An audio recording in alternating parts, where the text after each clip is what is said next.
You think I'd trade you this beautiful cloth for them few measly skins? Not many beaver left in mountains. Too many hunters. Well, that's your problem, Injun. You want some more cloth? You bring us in some new skin. Good skin, savvy? But I told my wife here that I get a new bright cloth. Oh, get out of here. I got no time, no nothing for Injun. Take these skins with you. Oh, wait a minute, Vern. Party's been kind of dull the past couple of days. Well, Brother Mike, you found some more booze, huh? Yeah, I found some more booze. We go now. Oh, what's your hurry, friend? You can have all the cloth you want. Just give us some good pelts and we'll keep your scores till you bring them in. No. These wives. I don't care what they are. We'll just hold on to them till you bring in the pelts, huh? No, Mr. Wilson! No, get it. Get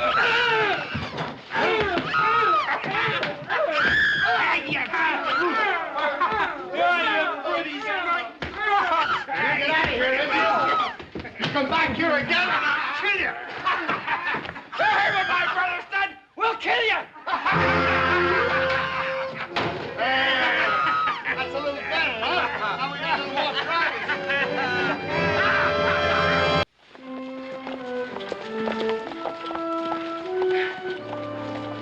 Now, you boys have a good time in San Francisco.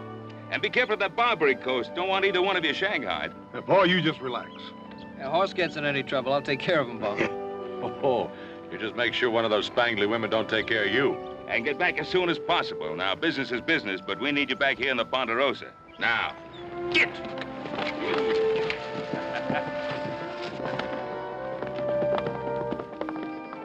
Hope they make out. Don't worry, Pa. San Francisco's no worse than Virginia City. Al, I'm gonna check on those new steers down at the bottom camp. I'll see you at dinner. Yeah, well, don't wait for me. I got some business in Virginia City.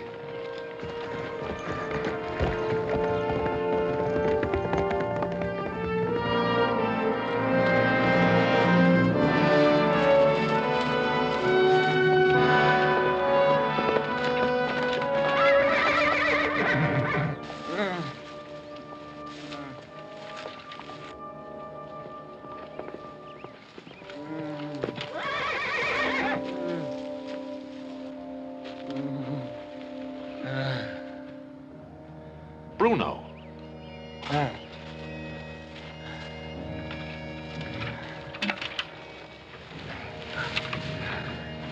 What happened to you?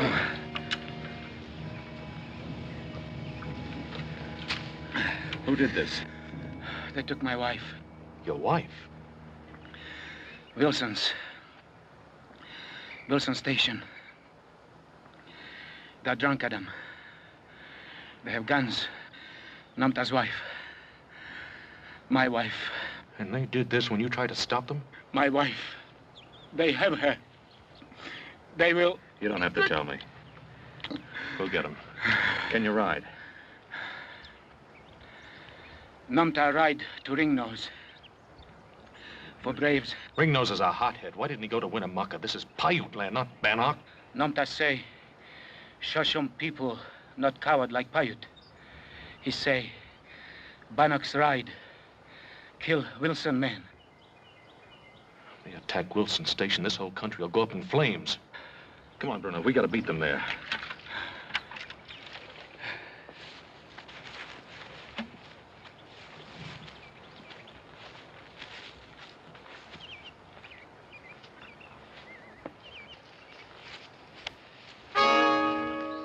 Adam Cartwright.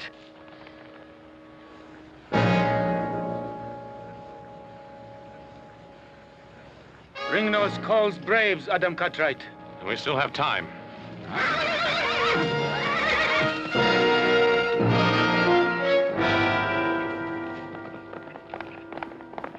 I don't know what's the matter with him. You think we weren't treating him right or something? I've tried to be friendly. I even offered him some of this good booze. Yeah. All right, squads, come on out. Outside, we're going to teach you some manners. Come on. Come on. Come on, you're going to have a drink. No. Look, when a white man offers you a drink, you take it. Let her go. Cartwright. What are you doing here? I said let her go. I wouldn't try it. Now drop it. Easy. Now kick it over here. You too.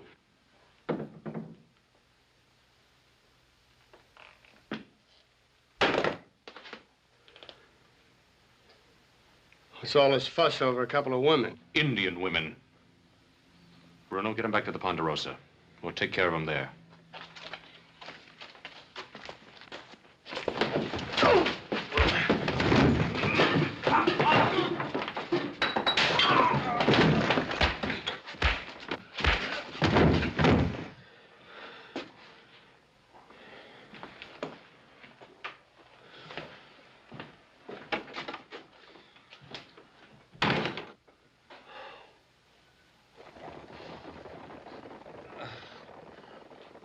Burn.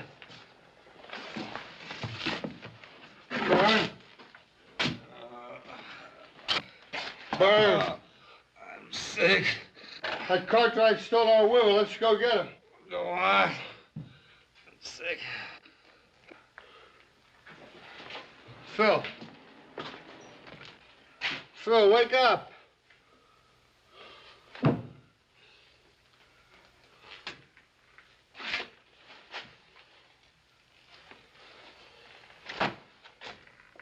You dirty score stealer. I'll teach him when I get him.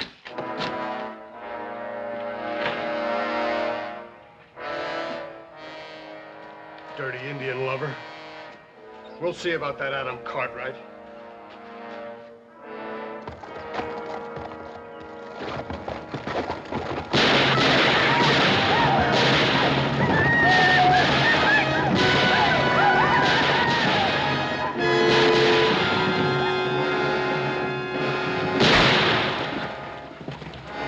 Look, inside.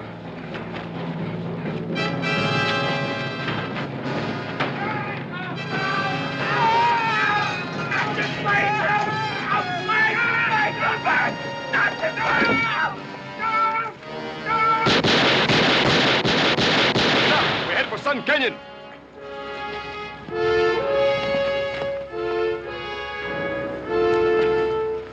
We go.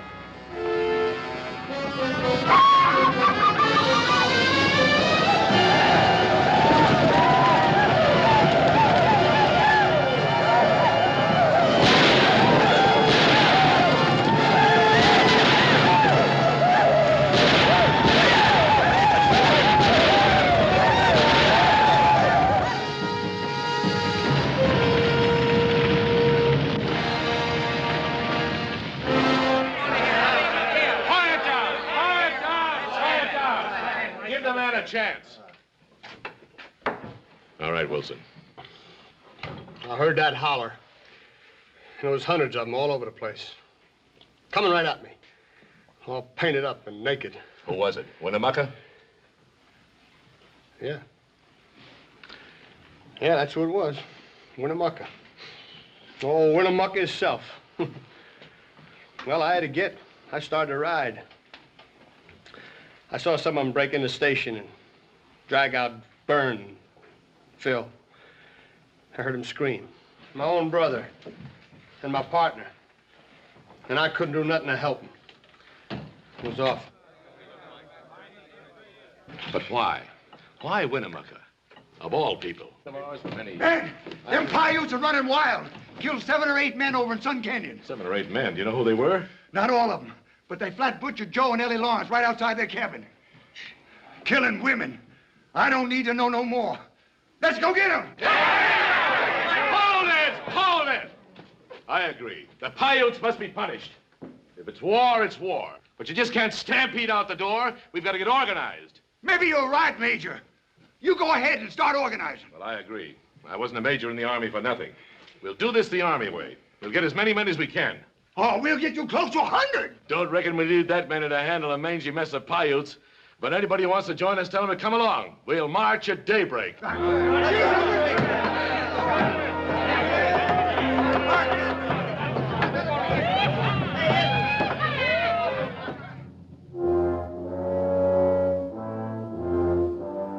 Stewart, you carry a lot of weight around here. More than anybody. They say you're the first citizen of Virginia City. Now, you and I, we haven't always seen eye to eye. But we both know that an Indian war would be disastrous. But, Ben, I just don't believe it's as serious as you make out. You didn't see them down there. Well, Ormsby's raising an army. It's hysteria. Well, Ormsby's no drunken fool. He's a good soldier. At least he used to be. That has nothing to do with it. We just can't stand by and let them march. Did you talk to them? Well, there wasn't a chance of being heard. Anyway, I'm not the man for it. Need someone like you. Someone from town, someone they know. All right, Cartwright, I'll be there at daybreak, but I don't believe there'll be much of an army once our brave soldiers sober up. Well, it doesn't take much of an army to start an Indian war.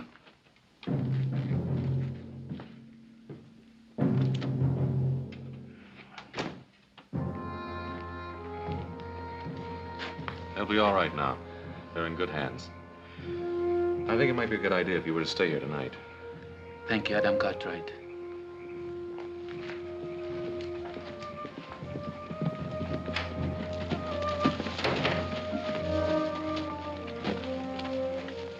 Fools, everybody's gone mad. What's wrong? Oh, the Paiutes ran wild.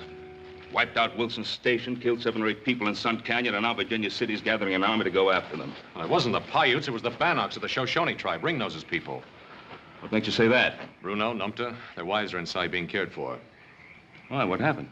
Wilson, a drunken brother of his, they held him prisoner and mistreated him. So that's the truth of the matter. Well, why would Wilson accuse the Paiutes for what happened? Shift the blame from himself, protect his own dirty skin. Pa, we can't let them attack Winnemucca and the Paiutes. We got to stop them tonight. Oh, not tonight. Dozens of them were gathering when I left there. Drunken, loud, boisterous. Nobody could talk to them tonight. What about Bill Stewart? They listen to him. Oh, I've already talked to Stewart. Oh, he'll reason with them in the morning, but we'd better be along, too. Nobody will believe it wasn't the Paiutes. I felt like killing those Wilsons myself when I saw their women. But why did Ringnose have to kill those people on his way back to the mountains? The primitive people, son. Primitive and proud. Once they've tasted blood.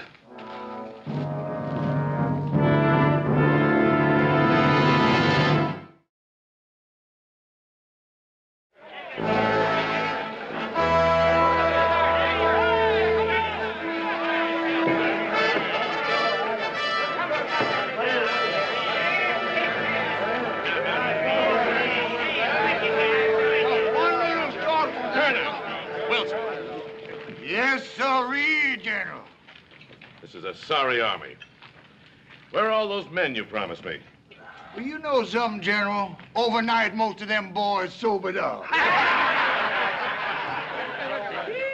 We got enough. All I want to do is get out there and shoot me some Indians. You may have your chance, Mr. Wilson, with a few dozen men against the Paiute Nation. Oh, we can... All right, you men, listen to me. Listen to me. What do you want here, Stewart? I want to stop you from making fools of yourselves. Ben Cartwright knows Indians better than any man in Nevada. Now, he tells me that the Wilson Station massacre was not done by the Paiutes, but it was done by the Bannocks of the Shoshone tribe higher up in the Sierras. That's a lie. Well, I was there, wasn't I? You were there, all right. Maybe they ought to know what you did there. Listen to him. Wasn't for Adam Cartwright, this whole thing wouldn't have happened. It were his fault. What do you mean, Wilson? He came in just before it happened with one of his Indian friends. Said he wanted me to sell the Indians some booze. When I said I wouldn't do it, he said it had the whole Paiute tribe down on me. Man, I saw it.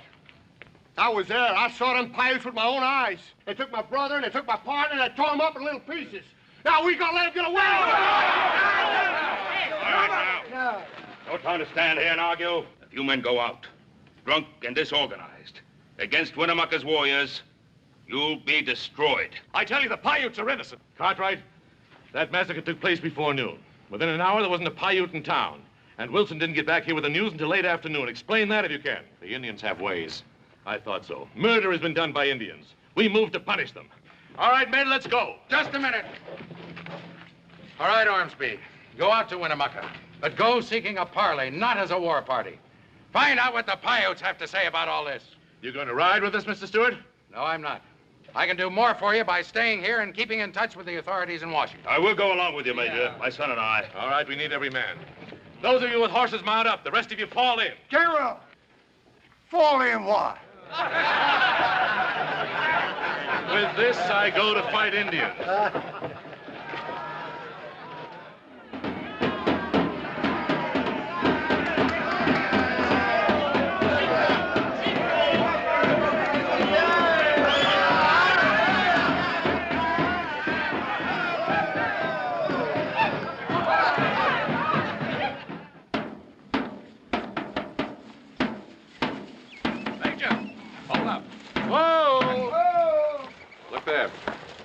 Signal fires. They've heard us coming for miles. Forward, ho!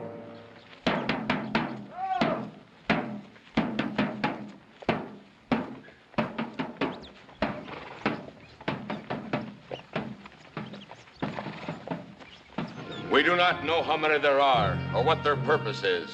Paco will tell us. The diggers from Sun Mountain come. How many are there, Paco? Maybe 3 10s. Ben Cartwright and his son, the one called Adam, right at their head. Must Sharp Peak itself fall upon my father to make him see? I see nothing but a great mistake. It is a mistake that will kill your people. Even your friend Ben Cartwright rides with them. Ben Cartwright rides to talk. With a rifle in his hand? Would my young war chief see his people die? I would protect them. Since when is war a better protection than peace? We have asked for no war. We have killed no one. But the white man's army moves not toward the sky home of the Bannock people. They come toward us. Though we want only peace, we would be fools if we did not think that war might come. This we will do. My son will take the warriors of the tribe to the place of the tall rocks. Each brave will have a white man in his gun sights, but do not fire unless we are fired upon first. I and the other elders will meet below the rocks. We will take counsel with the whites. We will speak for peace. But should there be war, you are the war chief of our people, my son. Defend them.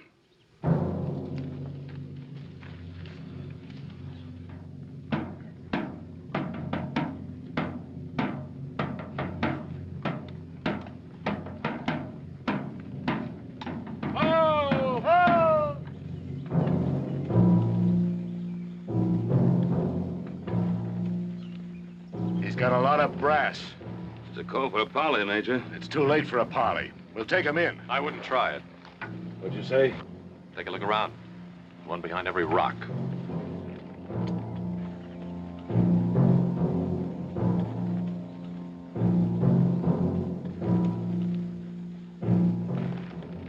Treacherous devils. What'd you expect, a welcome mat? Come along, Major. We'll parley.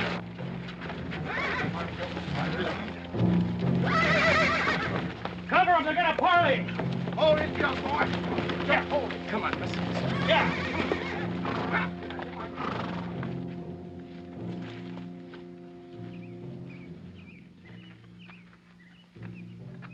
It is an evil thing to see Ben Cartwright ride to war. I ride for peace, O Chief of the Paiutes. Then my eyes fail me, for I see men ready for battle. Stop beating around the bush. Now look here and... Shut up, Ormsby. You want to get us all killed?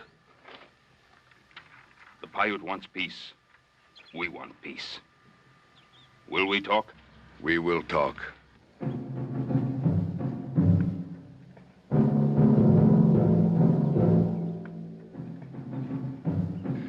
Talking to them murdering devils. If I had me a clear shot at one, I might show them how to talk. Mike, look. I got a Paiute for you. Yeah. Now this one's for my brother.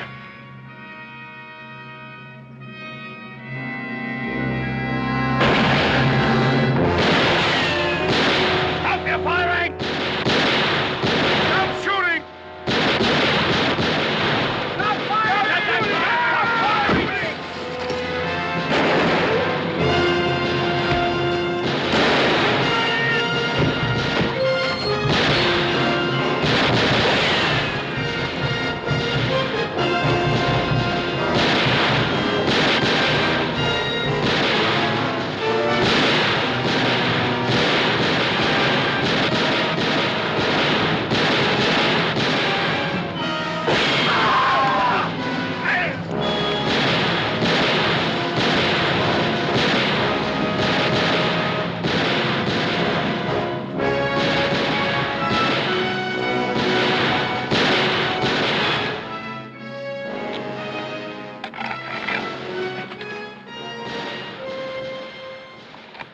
enough Indians for you, Mike.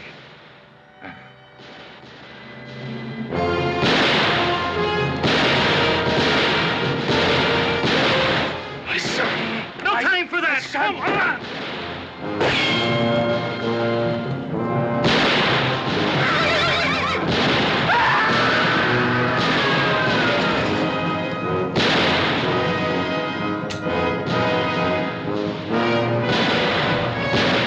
They're everywhere! Let's get out of here!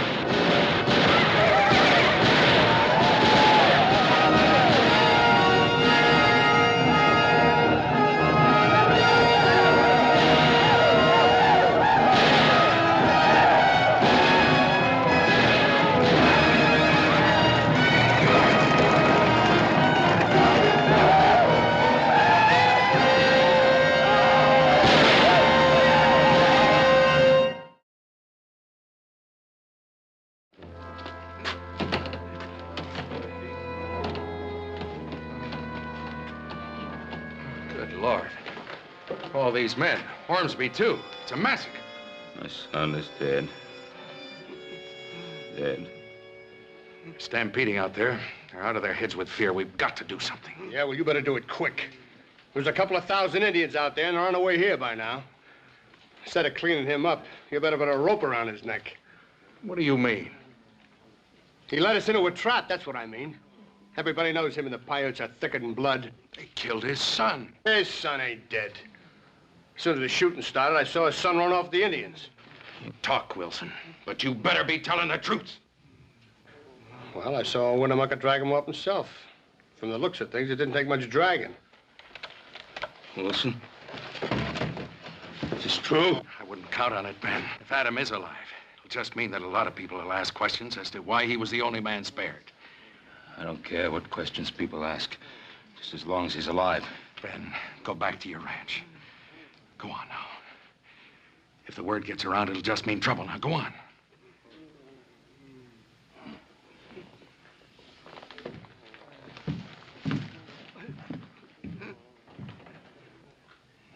You're letting him get away with murder. Shut up, Wilson. We need help, that's for sure. Charlie Hungerford commands a battalion of militia on the other side of the Sierra at Placerville. Send messengers there. I'll go. All right. You'll send a couple of men along with you. Come up to my office and I'll make out an official request. I know what to tell him. I'd rather put it in writing, if you don't mind.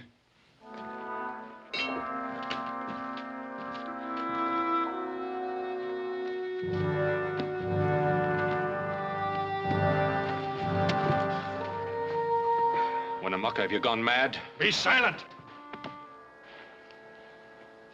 Why does our enemy yet live? There are many weapons. Some take lives, some save them. We have beaten them. Everywhere they run before us. Even now the diggers cry in fear over what awaits them. Before morning, their Virginia city could be ashes if we were to move now. It is plain to see the son of Winnemucca thinks he was sired by a fool, for he talks like one.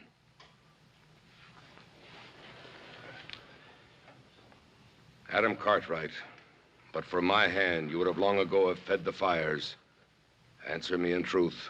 If I can. Now that we have beaten them, what will the diggers do? You know that as well as I do. Tell them with your lips. They will send to California. The militia will come. The army. How many? 110s. He lies. Let me kill him now. No! Are you a woman? Did not his father kill Gray Bear before your very eyes? My young wolf grows careless and he's howling. Winnemucca, speak to my father. There are men of honor in Virginia City. There can yet be peace. Can there be peace, Adam Cartwright? But there has to be peace. You can't fight the California troops. There is trees on the Ponderosa without number. They cannot fight. Did we not destroy them? Did not the remaining handful run back to their caves like cringing dogs? You fought a bunch of half-drunken miners out on a picnic. A lark. But next time you'll fight soldiers and they'll outnumber you 2 to 1. Tell them, Winnemucca, I speak the truth. He speaks the truth. But Ben Cartwright's words hangs heavy on the ears of the whites. He will stop the army. He can't do that. Only you can. We will send word to him. We will meet him. He will know it from Winnemucca himself that if the army from California moves on the Paiute Nation, his son will die. Winnemucca has said it. Take him to his TP.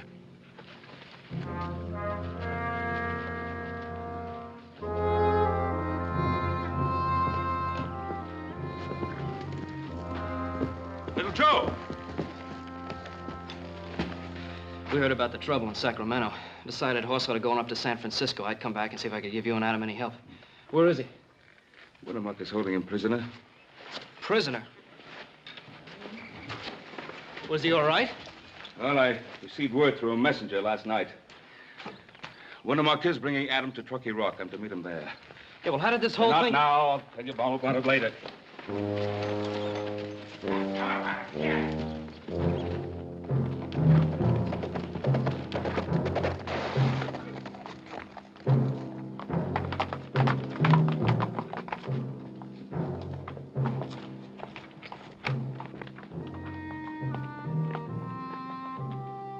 Where's my son?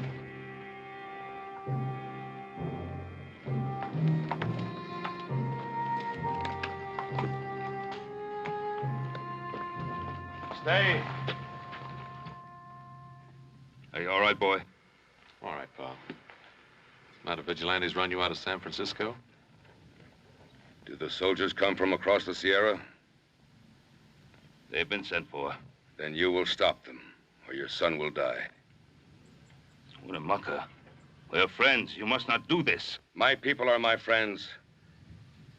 Did not Ben Cartwright shoot a Paiute brave even as we parleyed at Sharp Peak? He would have killed my son. I have 100 sons.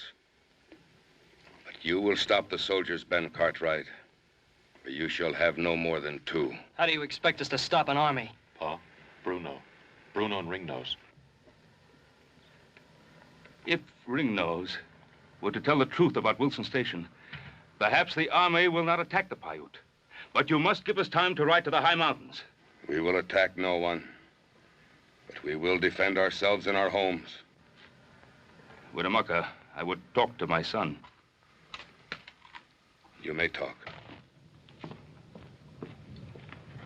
Looks like you got yourself a little hot water this time, older brother. Yeah, me this time instead of you. Hate to leave you this way, boy. I'll be all right, Pa. Junior here'd like to cut my throat, but Winnemucca won't let him. Said that young Wolf and Adam Cartwright used to ride the war show together as brothers. Children do foolish things, but they become men. We'll be back with Ringnose. What makes you think he'll want to come? He'll come whether he wants to or not. Goodbye, Pa. Joe.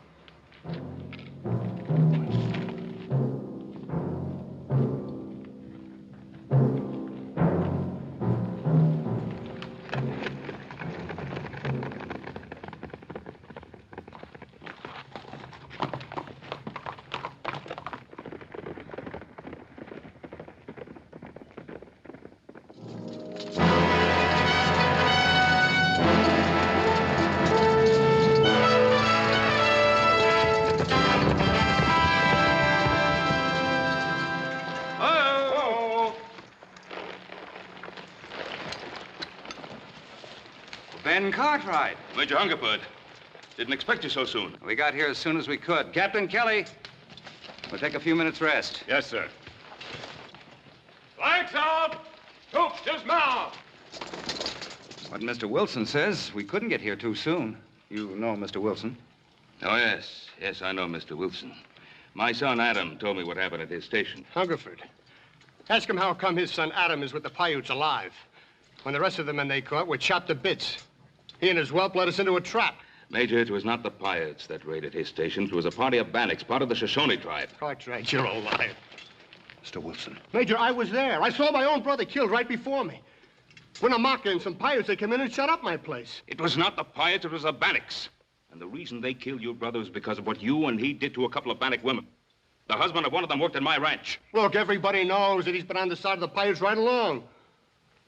Ormsby and his men were killed by Paiutes, weren't they? The Paiutes were defending themselves. They didn't attack Ormsby. My son, Adam, is being held hostage by Winnemucca. That's why we're riding to the Bannock chief, Ringnose. He can prove that I'm telling the truth. Suppose Ringnose won't talk. He'll talk. Look, he's not telling you a word of truth. I was there. I saw it all with my own... Wilson. You open your mouth once more, and I'll have you gagged. Ben, I prefer to believe your story. But I'm under express orders from the governor of the state of California to attack the Paiutes and punish them.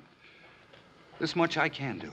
If you can bring me proof that it was the Bannocks and not the Paiutes that attacked Wilson Station, then I'll parley with Winnemucca and try to make peace. You must give me time, Major. I'll march to Pyramid Lake by the longer route. I'll stop once an hour to rest. More than that, I can't do for you, your son, or any man. I'm a soldier, Ben. I'm under orders. I hope you get to Ringnose and get him back here in time. Thanks, Major.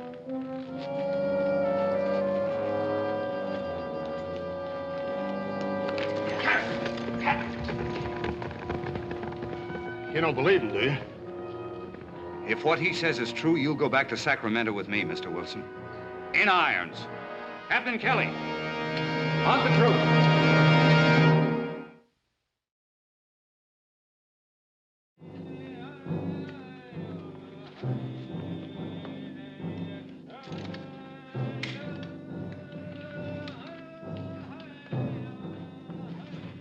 Leave us.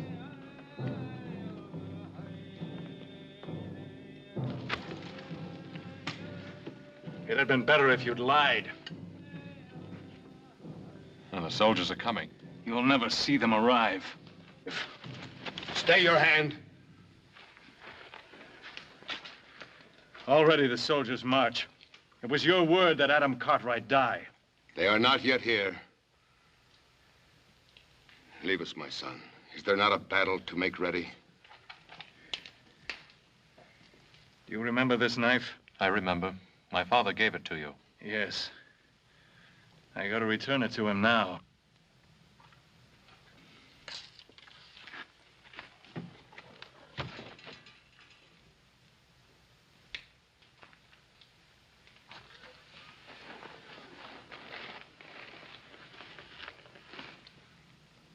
Once the wild bear knew Washoe. Now he is gone. The white man killed him. That is so. And then the antelope, who was the friend of the Paiute. He too is gone. White man kill him. That too is so. And now the great sun of the Paiute weakens. And as it crosses the sky, even today will drop behind the mountains and be gone. Perhaps my father will return in time. The soldiers already march along Chief Truckee's River. Your father's in the land of the Bannocks. I would like to see your father. A man should see his friends on the day of his death.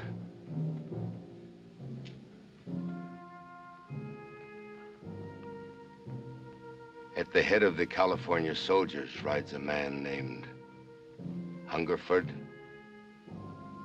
I know him. He's a soldier. Is this the same Hungerford who defeated Shining Brow of the Cheyenne? It's the same.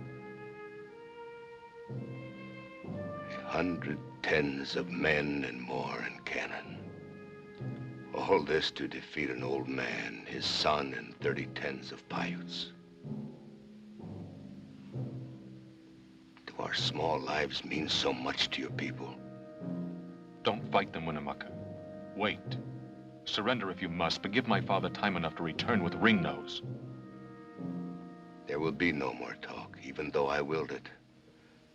If we must die, we must die.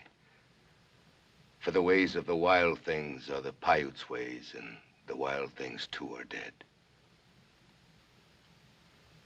I am sorry for you, Adam Cartwright, for you are a friend and the son of a friend. But the first shot that is fired by the California soldiers will be a signal to my son, and you will die.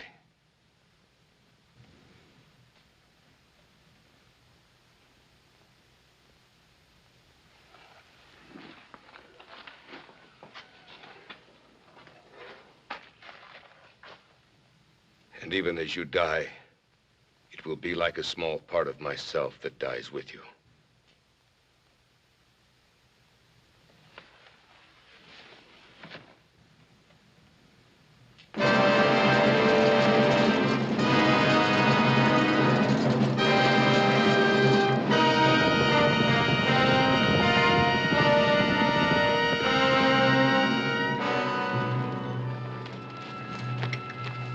We would talk with Ringnose.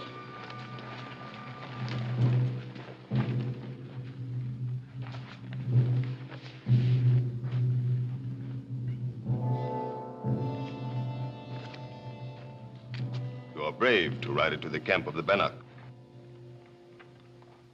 Well, Bruno, is this the way the Bannock repays his friend? If you have anything to say, say it to me. The acts of the Bannock people are the acts of their chief. My son will die if the California army attacks. But more than that, the whole Paiute people will die if Ringnose allows them to take the blame for the raid on Wilson Station. War is war, Ben Cartwright. Do you ask that the Bannocks walk into the white man's rope? My son brought back the wives of Bruno and Numta from the Dark Land. I ask the Bannock to do the same for my son. What about us, Ben Cartwright? What will happen to us? I don't know.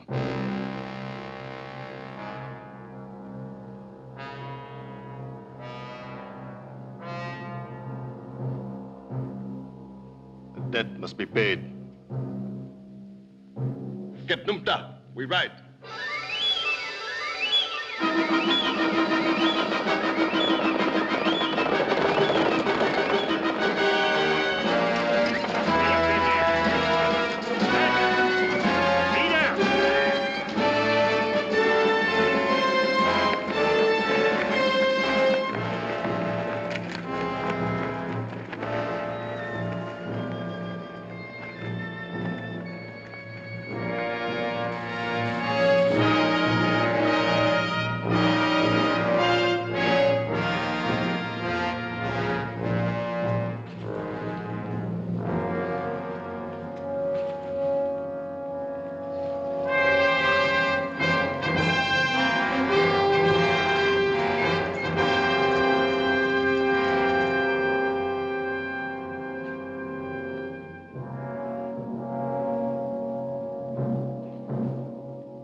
Indians up in the rocks, sir. There's a lot of them.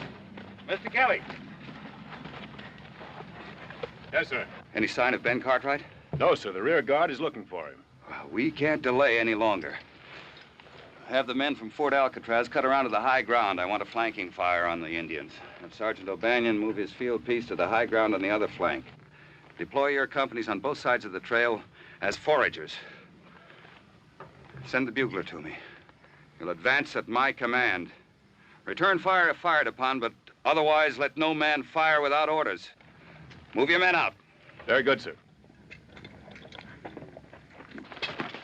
Sergeant O'Banion, move your field piece to the high ground. First platoon, give him support to his position. Then dismount and form his foragers. Do not fire unless fired upon. Move them out, Sergeant. Yes, sir. First platoon, forward, hero!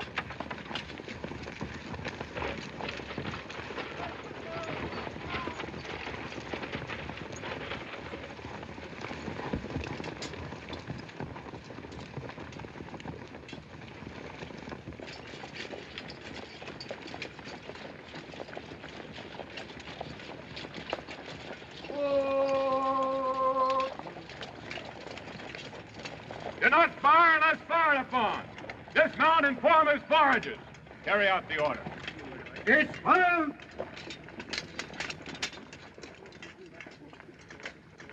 There are many. I told you there would be. Many eyes to see you die.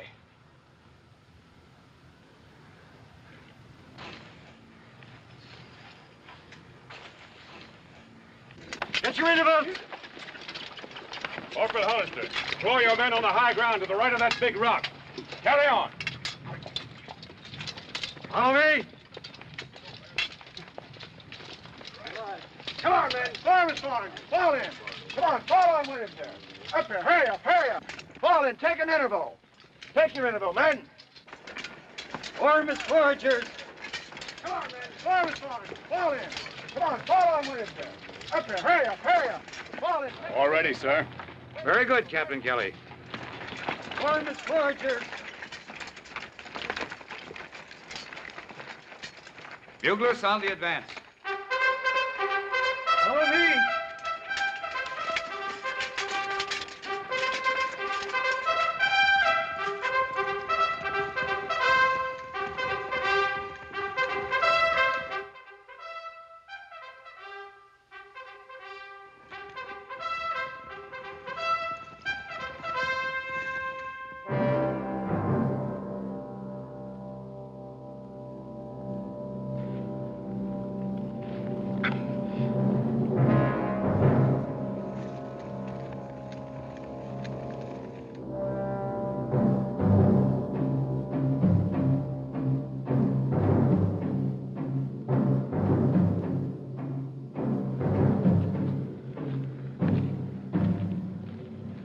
Stand on the rock.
Don't fire! Don't shoot! Get back! Don't shoot!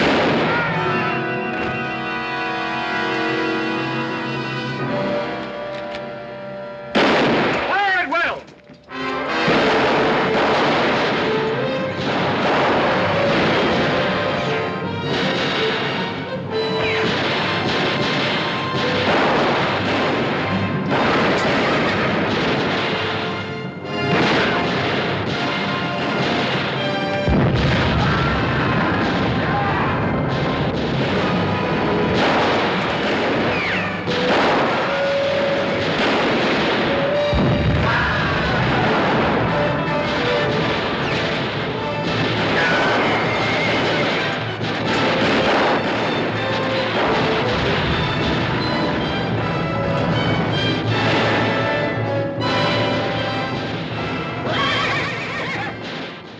I've been waiting for this, Cartwright.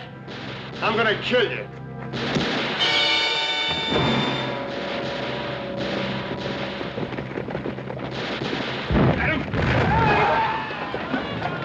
Adam, you all right? I'm all right. Oh, we gotta stop him. Listen. They've already stopped.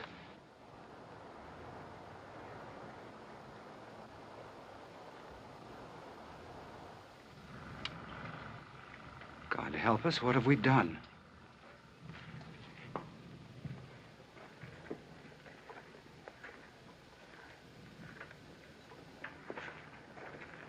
Is it true, Major, that it was all a mistake? Yes, Captain Kelly, it's true. Then I'd better not tell the men.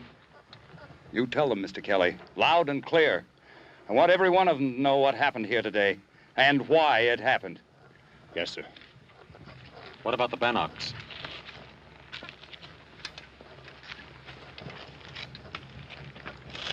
I appreciate your honesty. That took courage. You will go to California with me. Major, what will happen to them? I don't know. They'll have to stand trial. I'll do what I can for them. There's been too much killing already. Pa?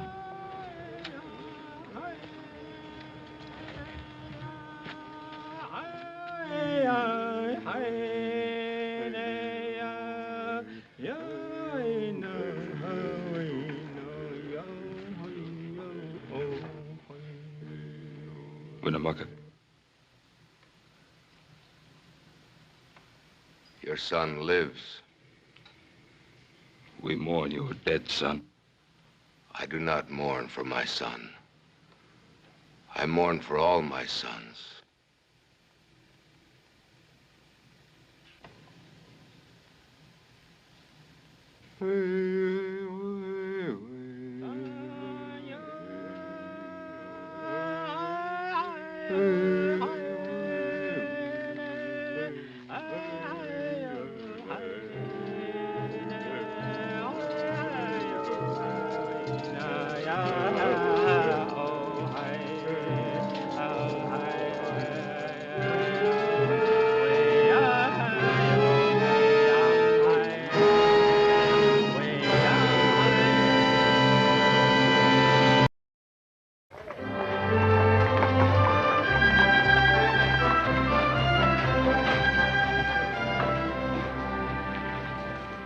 Morning, Marshal. Morning.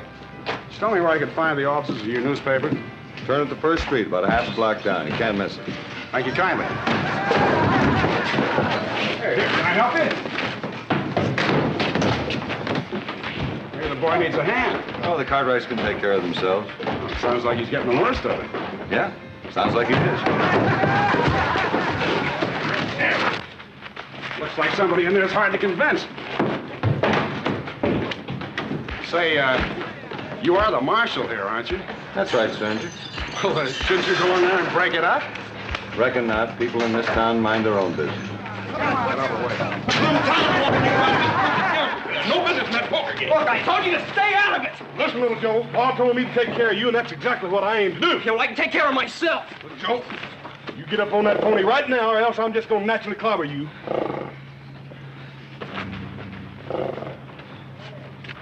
Who's the big fella? Oh, him? He's another Cartwright.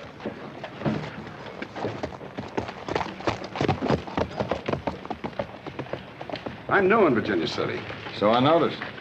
It's quite a town. Who are the Cartwrights? Oh, I reckon you'll find that out soon enough. I haven't asked you who you are, have I? Oh, that's right, you haven't. Maybe you shouldn't ask so many questions. Like I said, this is the kind of town where folks mind their own business.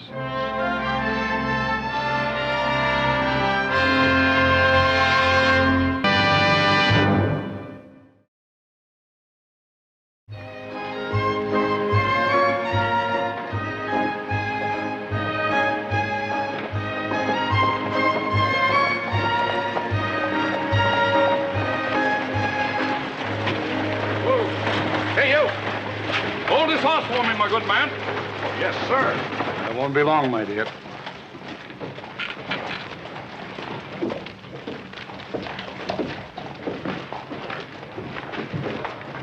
Mind telling me whose horse I'm holding, ma'am? Well, you haven't been around Virginia City very long. A couple of hours, that's all. Judge Jeremy C. Billington. Oh, is that so? The C stands for Clarence. Judge Jeremy Clarence Billington. Judge Jeremy Clarence Billington. He's the judge here in Virginia City. Yes, so I've noticed.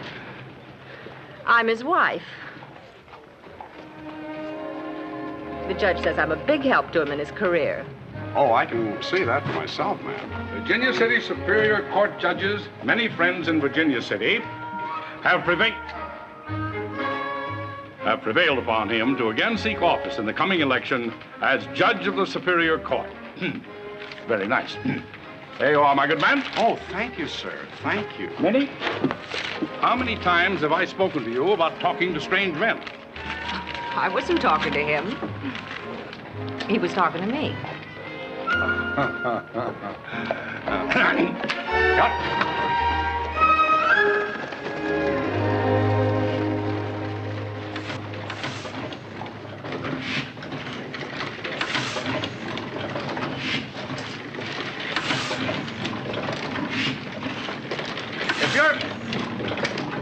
If you're trying to sell shares in your diggings, old-timer, I'm not interested. Well, as a matter of fact, you're looking at the most unsuccessful prospector that ever blistered his hands on a pick handle. And what brings you to a newspaper office? Your letter offering me a job. What's your name, friend? Sam Clemens. Sam Clemens! Well, I figured as long as I was starving, I might as well do it sitting on my backside at a job I know something about. You didn't strike it rich, huh? Good-looking press. No, all I did was prove how little an Eastern tenderfoot knows about mining. Sam, it's good to see you. And I think you're going to like Virginia City. Well, I've been studying some of the people. How often do you publish? Every day. Every day? A little one-horse town 2,000 miles west of the Mississippi? Sam, the way we see it, the Mississippi's 2,000 miles east of Virginia City. Sam, you're looking at the only Bible the miners around here have any time to read. What if they can't read? Then they get someone who can read it to them. I like that. I think I'm going to like this town. It's a city. Virginia City. Virginia City. A noisy, rough lady with a lot of pride. I think I'm going to like her.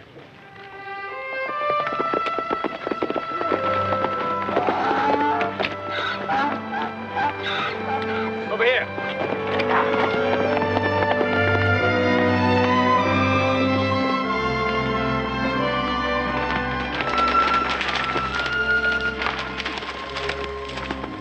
What are you doing here, old man? Just eating my supper. You mean drinking it, don't you? You be mighty careful of that campfire. As soon as you get through eating, you clear out of here. I mean to, mister. Hey, we got a lot of cattle here on the Ponderosa. If fire got out of control, we'd be in trouble. Reckon I know that. Anyhow, I'm just passing through. Well, the next time you just go around, you hear?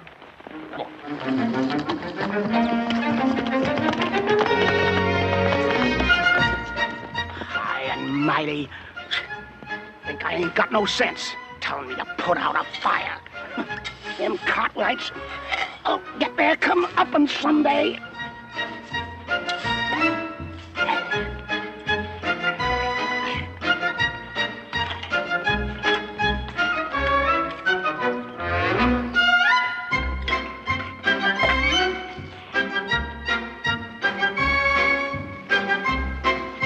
Must be the spirit of some engine come back to Earth.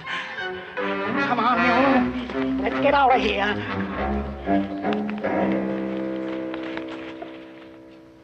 Things aren't always just what they seem in this town, Sam. Well, I'm learning fast. The Cartwrights like to fight. Judge Billington's word is law. And his wife... Say, where'd she come from, anyway? She was in the chorus of a traveling girly show. Oh, that figures. You know, I might write a series of articles on the colorful citizens of Virginia City. Which would land you in jail or up on Boot Hill. Well, let's get back to paper. Right.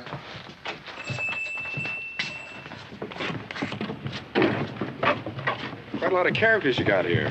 What kind of things they like to read? Well, anything, as long as you keep it humorous. These men see death and disaster in the mines every day. They want to read something that'll make them laugh.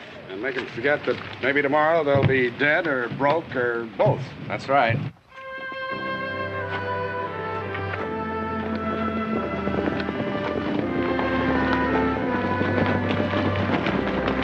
Well, it's about time you fellas got home. What's new in town? Still as a tomb, Paul. Yeah, nothing happening. Yeah. Hey.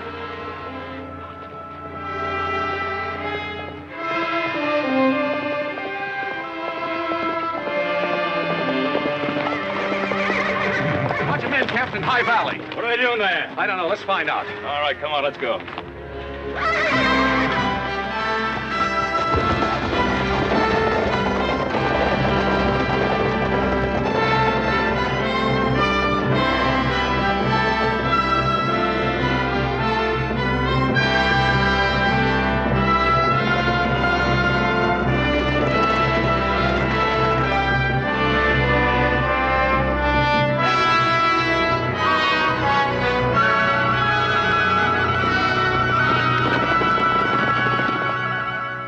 Hurry it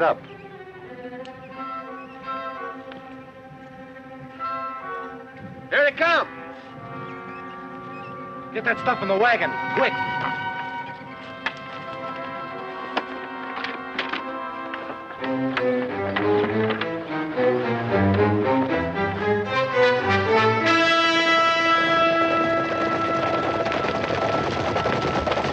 What are you men doing here?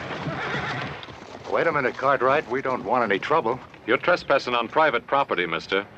Well, you fellas own so much land around here, it's kind of hard to figure where your property ends and the rest of the world begins. Well, if you have any trouble figuring it, mister, we'll be happy to oblige you. Oh, we're pulling out. What were you doing here in the first place? Doing a little sightseeing. Thought one day you might want to sell off some of this land. What have you got in the wagon? Just some prospecting equipment. Let's not hold them up, boys. The man said they were moving on. The next time you want to know where the rest of the world begins, you might try asking. Come on up.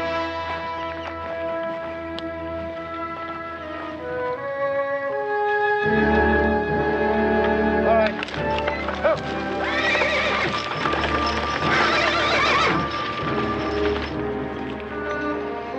Wait a minute. What is it? It's like some kind of surveying equipment. Looked like them guys' land when they said something about buying some land. They're interested in land, all right. I just don't think they're interested in buying any of it.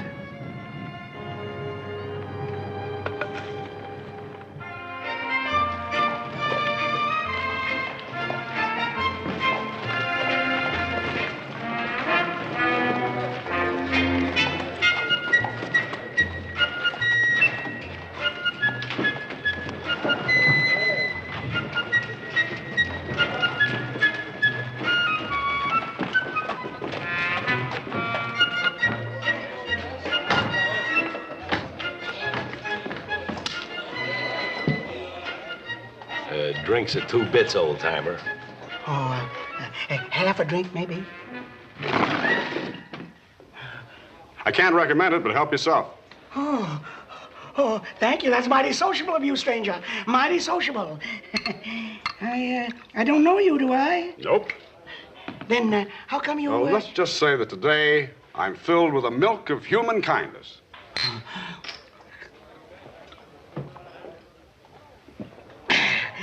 That don't taste much like milk. Or human kindness, either.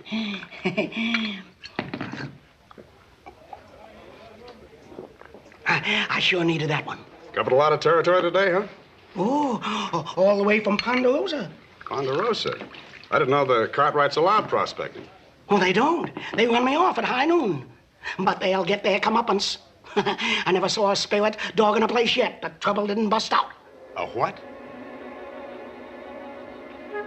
A spirit. This one lives in the trees. It come out and watched me all the time I was fixing to leave.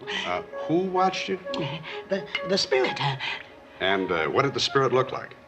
Oh, it was big and black and active as 2 tomcats on a back fence. How big? Well, could have been about 10 foot, maybe. Maybe even more? Could have been 15 or 20 foot, maybe. And wild, huh? Oh, wildest thing you ever saw. Wilder than a Washoe zephyr. It flit from tree to tree with a manzanita bush in each hand and a wagon tongue in his mouth. 20 feet tall. That's what I call a man-sized spirit.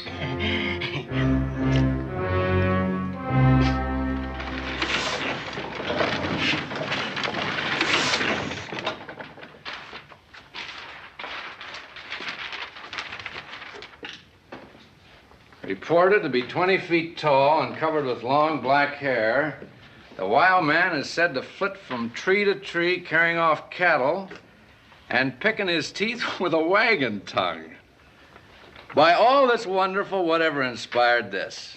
Well, you said your readers liked a few laughs. Just so no one questions your sources. Well, I admit it's second-hand reporting, but my source was pretty reliable. That is until he had a couple of drinks under his belt, and then he tended to exaggerate. Well, it's plain enough to see what they were up to. You follow High Valley, bridge the Truckee, and drop down the west slope. A natural route for cutting a road right through our property. Yeah, road or railroad. They intended to sneak in, make their survey, and sneak out before anybody ever saw them. Well, the question is, why and for whom? Come quick! Come quick! Too many people people, people everywhere, all over Ponderosa. Hop Sing, you got a bigger imagination. Hey, Pa, you and Adam better get out of here. There's people all over the place. They come to see the wild man. What wild man? Look, right here in the Enterprise. Wild man of Washoe, loose on Ponderosa. Now, what fool would put a thing like that in the paper? Well, there's the name of the man who wrote it, Josh. Sam, take a look at this telegram. The San Francisco Bugle. Confirmed wild man story. Flooded with inquiries. Big city newspaper, too. Which one of you fellas is Josh? Oh, that's sort of a pen name I use. Did you write this? The Wild Man story? Yeah, sure I did. How'd you like it, Mr. I'm sorry, I didn't get your name. Cartwright. Adam Cartwright.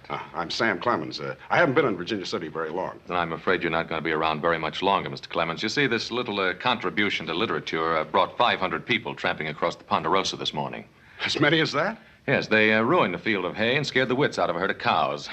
We had to rescue 4 of them out of the duck pond. My people are still trying to round up the rest of them.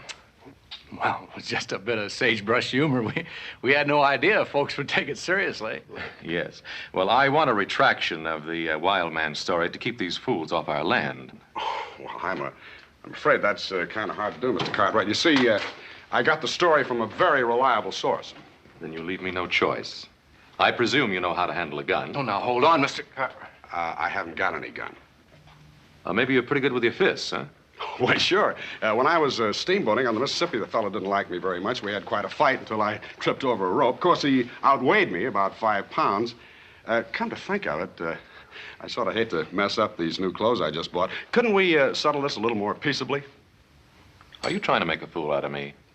Now, I want that retraction in tomorrow's newspaper. Well, you're making this a little difficult. You see, the Enterprise never apologizes for stories it prints. It's kind of a policy. I see. Well, maybe I can help change that policy.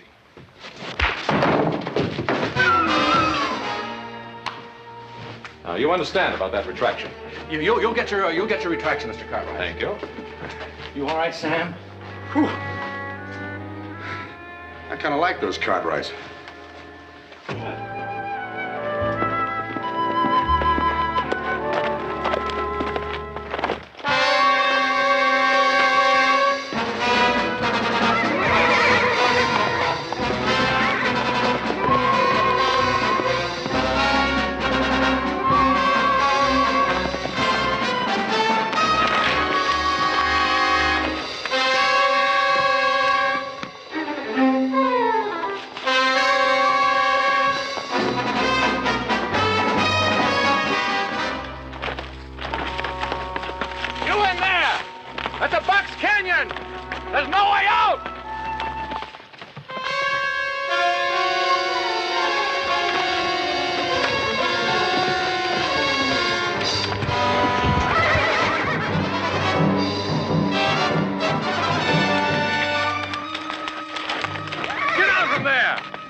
Hey, Pa! Hey, Pa, here comes Adam.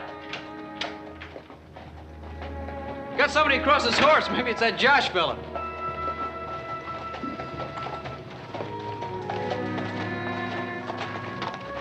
Who've you got there? Found this boy roaming the hills. Is he all right? He's all right. Take him in the wash house. Let Hop Sing wash him up.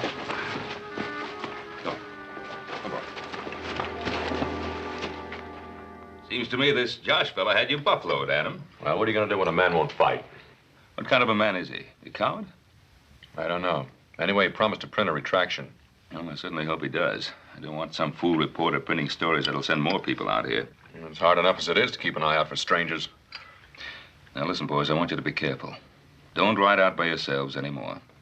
If someone is going to pull a land grab on us, they can't hide their hand much longer. 日做工天光做到黑，跟住有時候做啲咁嘅事群啊，合成 quit, too much of foolishness. What's the matter with you? Work hard, make a fine supper, wash a dish, no time for foolishness. Now, just settle down, Hop Sing. We got enough trouble around here already. You got trouble. Hop Sing got the foolishness. Give a boy, you say wash up clean? Boy? Ain't no boy around here. Oh, Adam found some lad wandering around. Well, what'd you do with him, Hopsing? Him no, boy. Him girl. What? You go look see, please. Well, Adam, if you don't know a boy from a girl. Shut up. Where is he? I mean, she.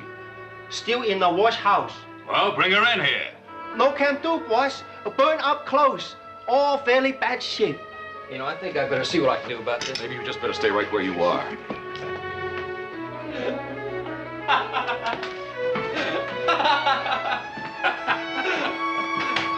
Good luck, Adam.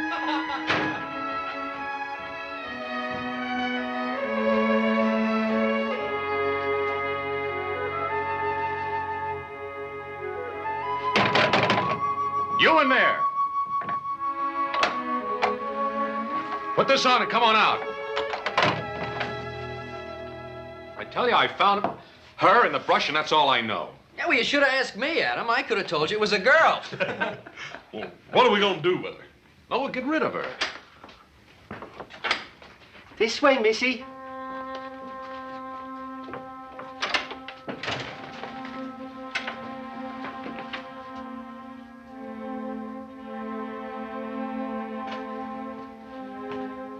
Hello? Won't you sit down?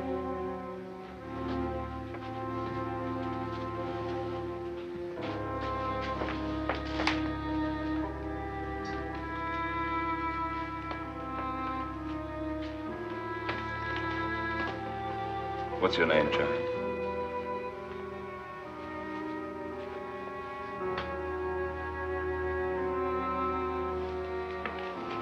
Why did you run away from me? Ain't you got no folks, no relatives? Well, perhaps you'd rather not talk until morning. No. I think you're friends. My name is Rosemary Lawson. My father and I left San Francisco to come to Virginia City by wagon. My father was a school teacher, but he wanted to look for silver. We didn't have any trouble until we got into the mountains. Then one night, we were camped near the Truckee River. It was very beautiful there. We were very happy. We sat by the fire and Daddy sang some old songs to me. Then I went to bed in the wagon. Later, I was awakened by pistol shots. I looked out and there were strange men in camp. They've killed my father.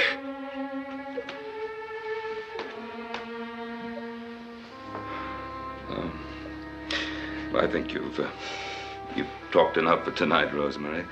Hopsing, see that you get some hot food and prepare that room at the end of the bunkhouse.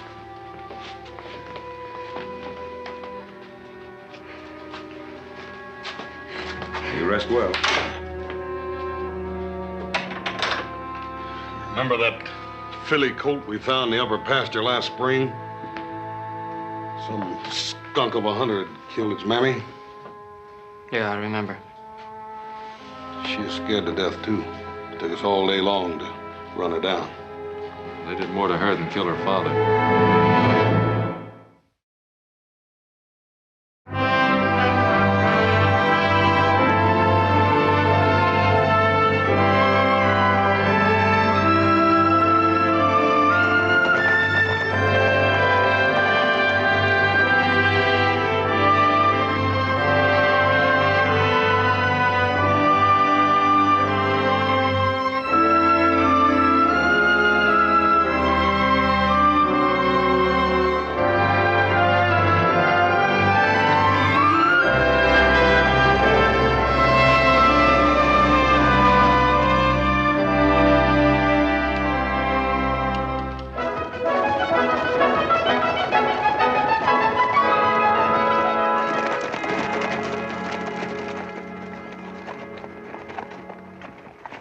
Who are you and what are you doing here? I'm Dr. Ephraim Lovejoy. I represent, sir, a group of distinguished scientists. Scientists? Adam, what's in that wagon? Some kind of steel hooks. Grappling hooks. I'm going to fish for the body in the lake. The body? What are you talking about? With the body of the wild man, of course. Didn't you read about it in the Territorial Enterprise? I expect to get off an immediate report to my scientific group. What does it say, Paul? Wild man of Washoe is dead. His body having been consigned to the waters of Lake Tahoe, it will now sink to a depth of 200 feet where it will remain motionless, encased in a block of ice, while the pressure encountered reduces it to the stature of a child. I thought they was going to print a retraction. Yeah, it's some retraction you got, Adam. Surely, gentlemen, for scientific reasons. That article was written by a Lion newspaper reporter named Josh. Now head that buggy back towards Virginia City and fast.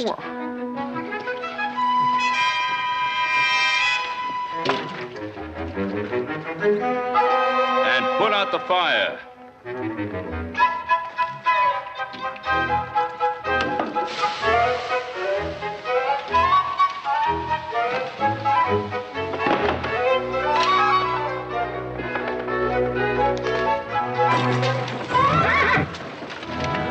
Well, Adam, looks like you got your retraction. Josh killed off the wild man.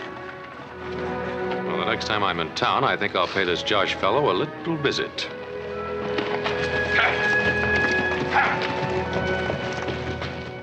And I tell you, my friends, that never in the history of Virginia City has there been a greater need for a guardian of the rights of the working man. Right. The miners who are putting the name Virginia City on the map. And those rights will be guarded.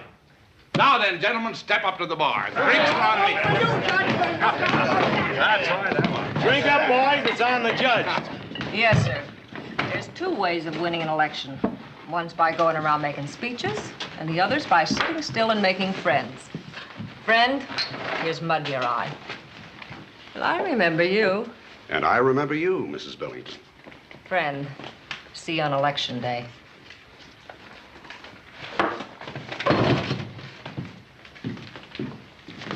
I didn't invite you to sit down. Thank you anyway.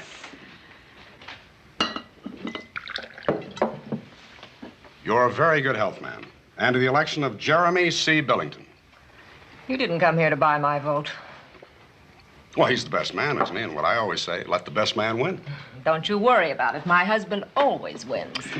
You know, Mrs. Billington, it's a funny thing about elections and contests of any kind. You never really know how they're going to work out. Now, back a couple of months ago, I was in California, a place called Calaveras County. And the folks there seemed to think that they wanted to hold a sort of a little frog jumping contest. Yeah, I heard about it. You're the fella thinks up all that junk. Signs himself Josh. Well, I wouldn't exactly call it junk, ma'am. All right, what would you call it? Well, I'd call it some pretty fancy writing. Take my word for it. It's junk. Well, maybe you're right at that. A smart fella like you shouldn't ought to be wasting his time writing. Or any other kind of silly stuff like that. Well, what should I ought to do? You see, I tried prospecting. I couldn't make a dime. Prospecting? That's almost as bad as writing. There's a lot better ways of making a pile than going out in the hills digging for it. Yes, I guess there are. Now, you take politics. There's a big future in politics. Well, there has been one for the last 5,000 years. No, I mean right here in Nevada.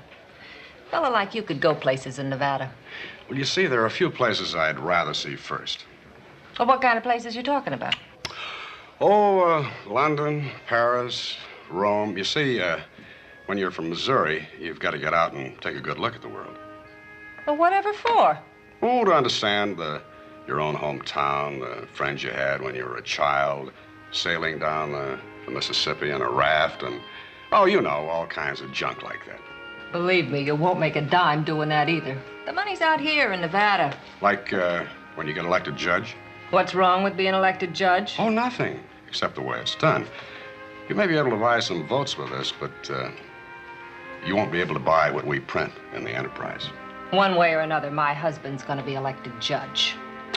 Isn't that sort of up to the voters? Well, I'll see you on Election Day, ma'am. Oh, and just for the record, Mrs. Billington, I may never make a dime writing all that junk, but here's one vote that's sort of hard to buy, and I I like to pay for my own drinks.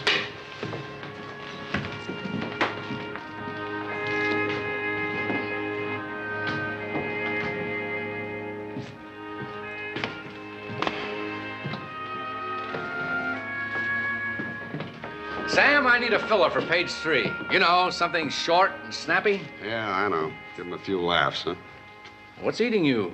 Oh, I don't know, Bill. I guess I'm getting a little tired of writing sagebrush humor. But you write this kind of stuff so well.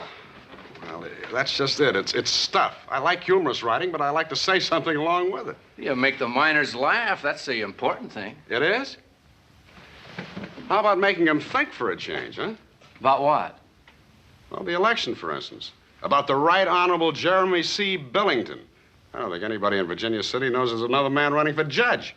Well, there's Henry Walker, of course. He runs against Jeremy every time and always loses. People are getting pretty used to electing Billington judge, aren't they? Yes, I guess by now they are. Then why is he spending so much money on his campaign this time, hmm? Now that you mention it, it is kind of unusual. Yeah, so are those Paris gowns that Minnie Billington wears. Miners are so busy looking at her low necklines, they forget who's paying for them. Are you afraid the Enterprise won't print any story you happen to dig up? You know, I had a little bet with myself that you'd go along with me. Sam, this is a newspaper, not a comic strip. You come up with a story and an Enterprise will print it. Just as long as I sign it. Just as long as you sign it. All right. Well, let me see.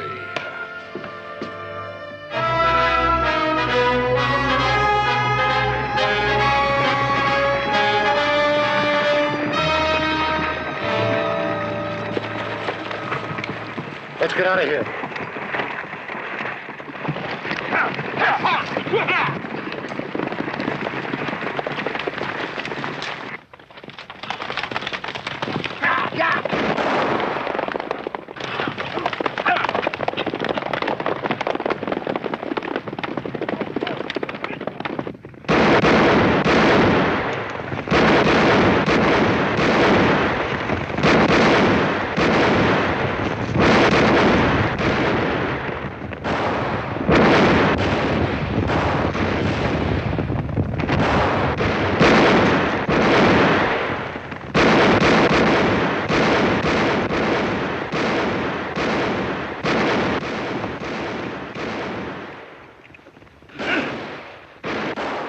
Just a crease. He ain't hurt bad.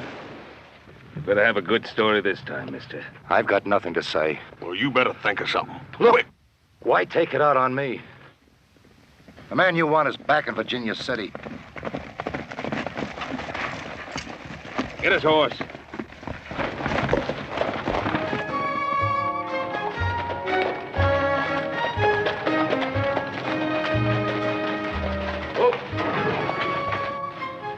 Ah, my dear, today you are the epitome of feminine pulchritude. Don't you talk dirty to me, Jeremy Billington.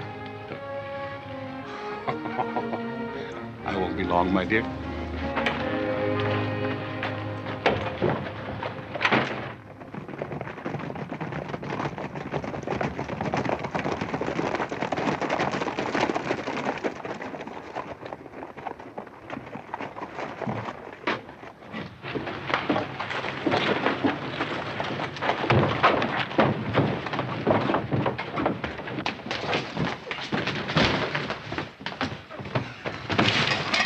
You done your lash? What's the meaning of this? We'll ask the questions. Gentlemen, I wouldn't like to cite you into my court for threatening. You sit down. We didn't come here to threaten anyone. We came here to warn you. Now, you stay away from us, Lash. There'll be no land grab in the Ponderosa. Next time your men start shooting at us, we won't be bringing them back to you alive.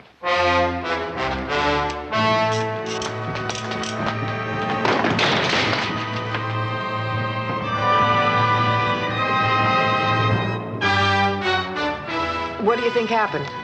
I think railroad stocks took a little drop.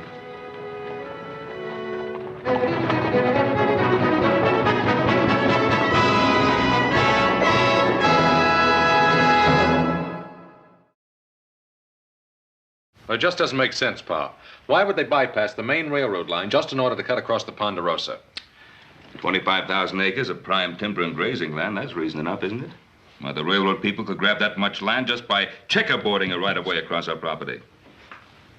Well, by checkerboarding, they could seal off every other square mile of land. That's right. Yeah, but Paul, would any court in the land approve a right-of-way that ain't nothing but a front for a land grab? Not unless they got to a judge. Hey, you mean Judge Billington? I don't think it was any coincidence at all that we found the judge in Lash's office. I wouldn't put it past the old scallywag. Is anything wrong? Hey, Adam. Hey, take a look at what happened to that little boy you found. Well. Hey, you sure look pretty. You know, I don't understand how I made such a big mistake. Yeah, that Hop Singh's a pretty good outfitter. Oh, he bought a lot more than I need. I don't know how to thank all of you. Somebody come here. Ride up on a mule. That's all we need, another scientific expedition. Rosemary, let's find out who this is.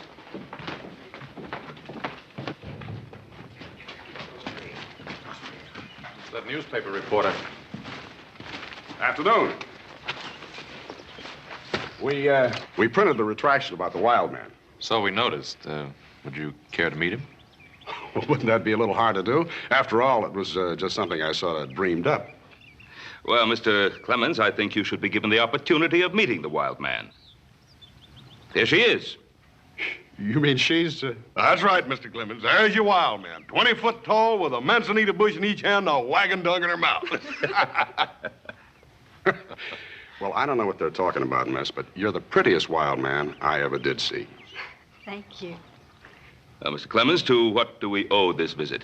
Well, for one thing, I thought you ought to know there are warrants out for your arrest. Warrants? Well, I think we ought to talk about this inside. Rosemary, tell Hop Singh we'll have a guest for dinner. Yeah, I'll take him, you. Thanks. Mr. Clemens, I homesteaded the Ponderosa, fought Indians and drove off outlaws. I'm not going to let Lash or anybody else grab my land. Well, if the railroad got a legal right of way and checkerboarded the Ponderosa with land holdings, what would you do then? Fight. We've got guns, ammunition, and friends. You can't fight the law with guns. I don't think you have the proper respect for guns, Mr. Clemens. But you'd be surprised how many people have. Oh, I got a lot of respect for guns.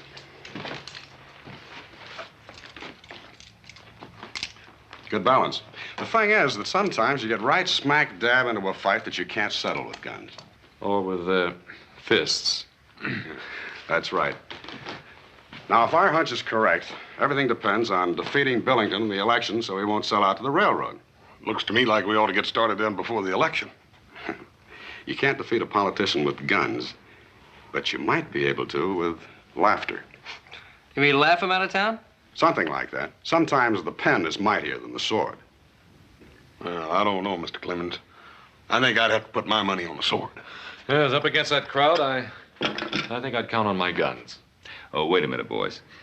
Sam, if you want to fight this thing out with your pen, well, that's up to you. But we'll be around with our guns to help you, if you need us. Fair enough. And I sure would like to know how you're going to go about it. Just keep reading the Territorial Enterprise.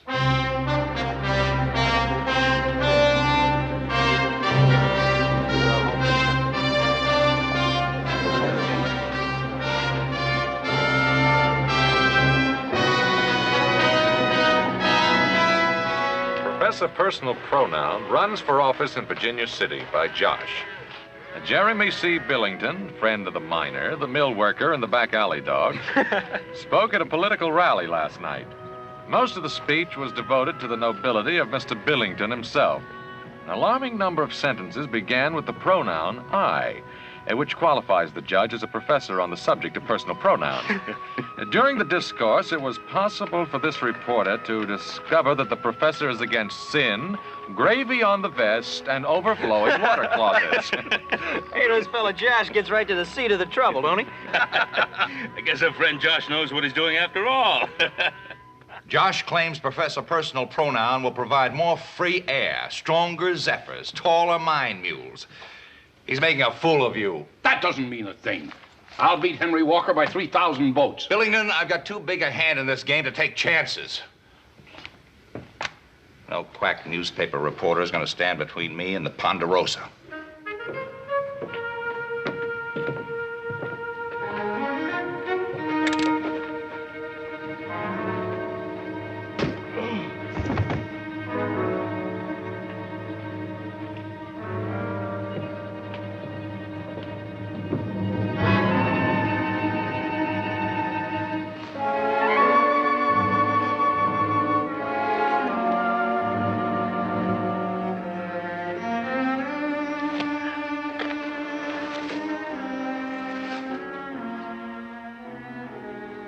too bad. Well, you had enough? No, Bill. Billington's got to be beaten for the good of everyone in Virginia City. And I think I might just have the story that'll do it.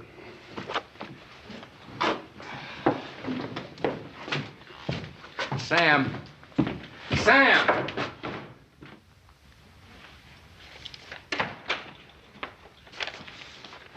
Want to see Judge Billington? I think the judge is retired. That's all right. He's expecting me.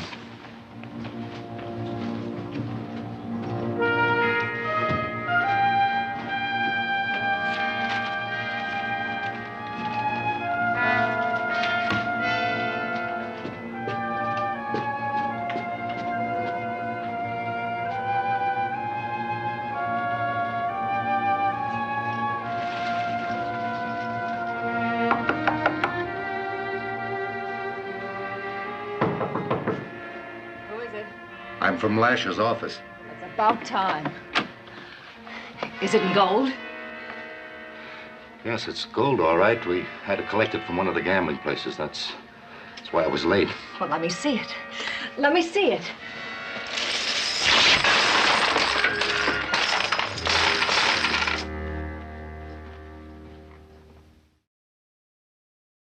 And there she stood, nightgown torn right off. Gold pieces 6 inches deep around the prettiest bare feet in Virginia City. I wish I could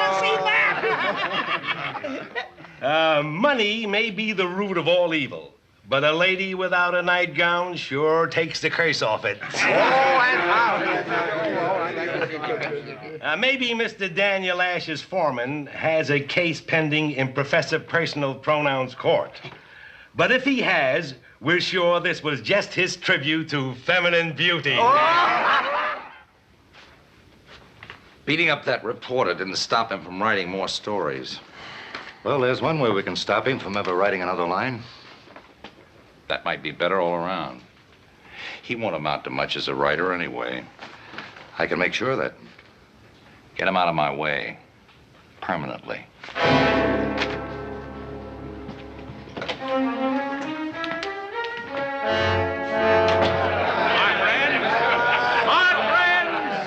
In this election, do not allow yourselves to be tricked by the special interests, spearheaded by a libelous newspaper determined to overthrow the will of the common people. If I am elected, we will drive these thieves of liberty out of Virginia City, and once more every man will be a king and every woman a queen. With deuces wild, My friends! Get up. My friends! Try anything and people get hurt. My friends, I believe in fair play. That's my motto. Fair play. What do you charge for it, Billington, huh? My friends, do not believe the lies perpetrated by a man who refuses to sign his own name to his articles, but insists on being called Josh. My friends, listen to me. You've known me all your lives. My friends. Shut up. Your friend's my eye. Let's get out of here.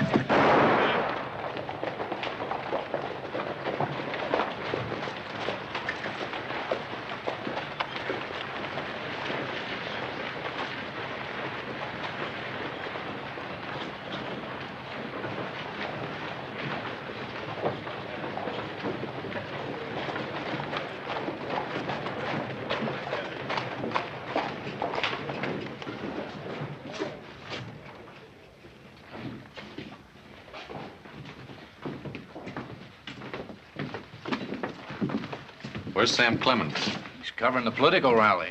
Aren't you folks taking a big chance coming into town? Well, apparently not as much of a chance as Sam Clemens. We heard he was beaten up. It didn't stop him. He's still going strong. Yeah, but how long can he keep on taking it?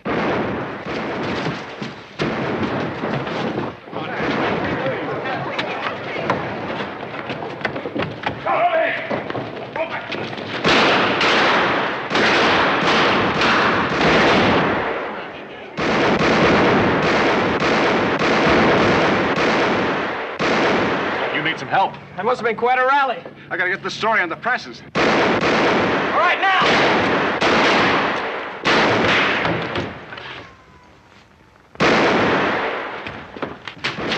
this story out. Sounds like you're starting to riot. What happened? Read about it in your next edition. Adam, Joe, you next. Go!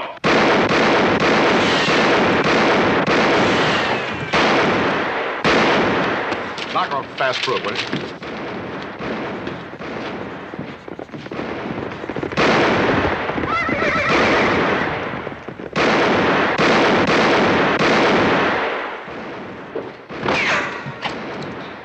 Hey, Josh, I sure am anxious to read that story. Josh. That's what's wrong. What's wrong? I knew it all along. It just wasn't right. Hey, don't stop writing. Come on, finish it. For Pete's sake, Sam, finish the story.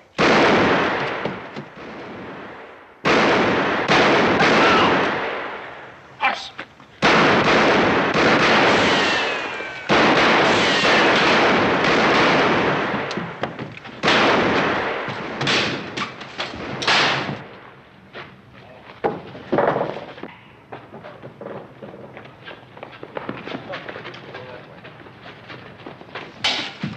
You know, Joe, when I was a boy living on the banks of the Mississippi, I used to dream about becoming a river pilot someday. Well, we'll dream about it some other time.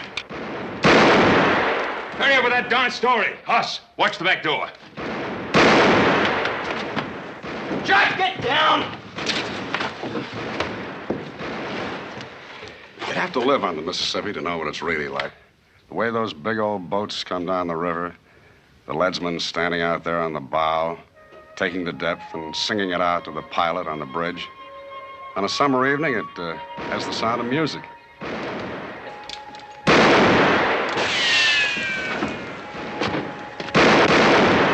Music? If you don't get that story finished, the only thing you're going to hear is a funeral march.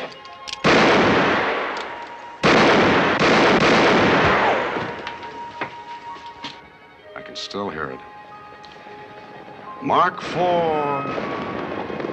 Mark 3, quarter less 3, half twain, quarter twain, Mark Twain.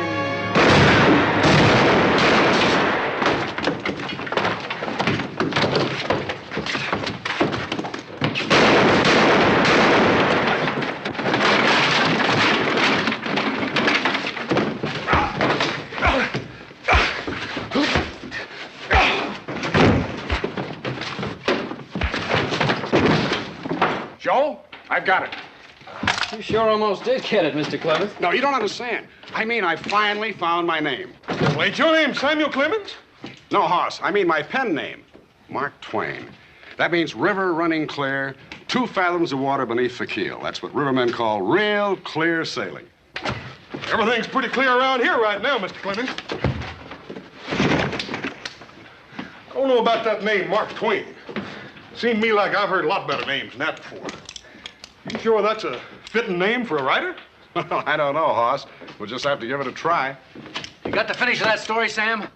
Everything but the byline. Sign it, Mark Twain. Mark Twain? Well, it's better than Josh. Well, what happened to Samuel Clemens? I guess we've seen the last of Sam Clemens. You know something? I like it. Mark Twain.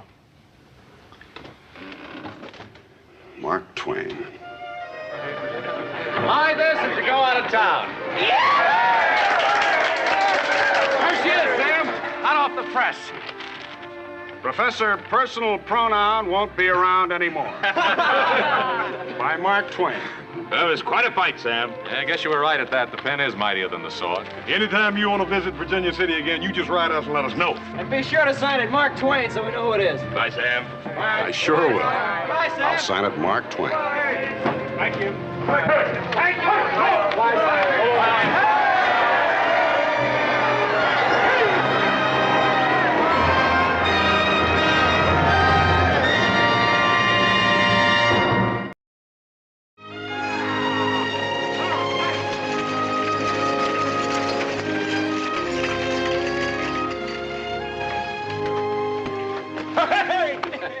Hey, what'd they feed you up there in San Francisco anyhow, little Joe? 2 months and you're skinny as ever. Yeah, a little uglier, maybe, huh? And a little bit smarter. I got $5 more head this year than you did last year. Hey, you hear that, Adam?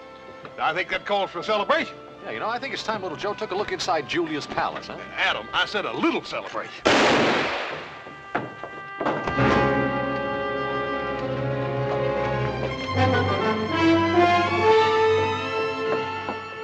Well, it was a fair fight, at least as fair as it could be with John Mullane. She's not hurt too bad. Come on, let's get him over to Doc Martin's.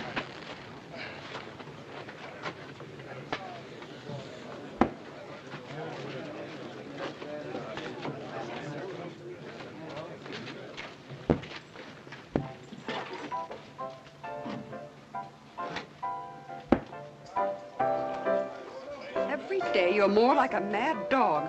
Now, you will not provoke any more violence in my place. Do you understand that? It is amazing to me, my dear Julia, how such tender sentiments can come from trash like you.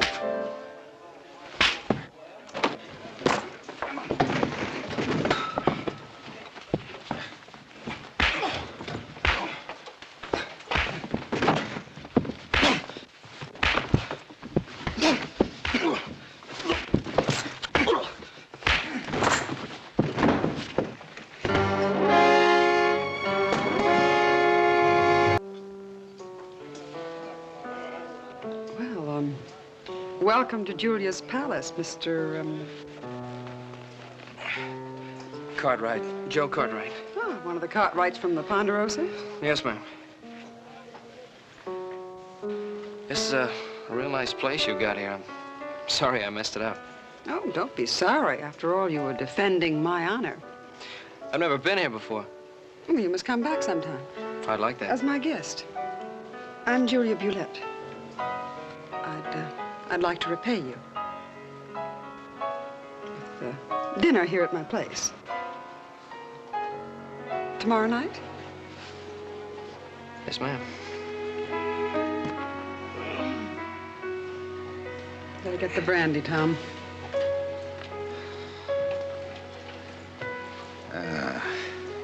We are of the same kind, you and I, Julie. Where men are concerned, we are the messengers of destruction. You do it through the heart, I do it with the gun. Does it matter to you which way it happens to this young man? Pa, you think Julia Bulette might have known my mother? No, I don't think that's very likely. Why not? They both lived in New Orleans. Well, they might just as well have lived on opposite sides of the world. What do you mean? What I've been trying to say is that the only thing that Julia Bulette has in common with your mother, the fact that she's a woman. Yeah, she's the most beautiful woman I've ever seen. Yeah, she's a very beautiful woman. Well, come on, Pa. You better hurry up if you want to get to that town meeting on time. Come on.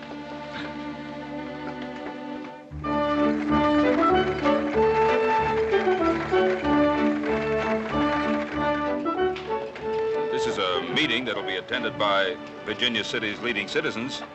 Now, sure you don't want to come along? No, thanks, Pa. I got some other plans.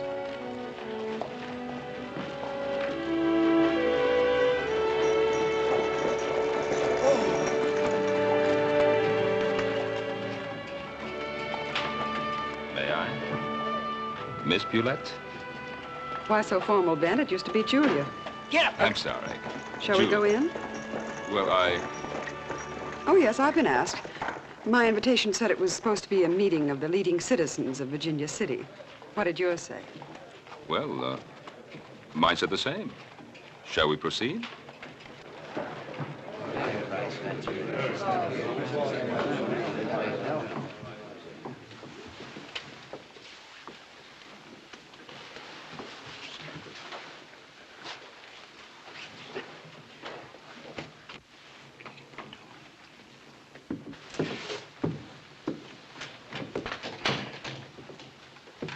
Well, looks like everybody's here that's going to show up, so we might as well get things underway.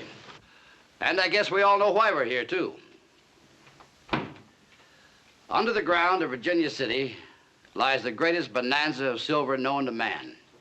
Most of what's on top, though, is nothing more than trash.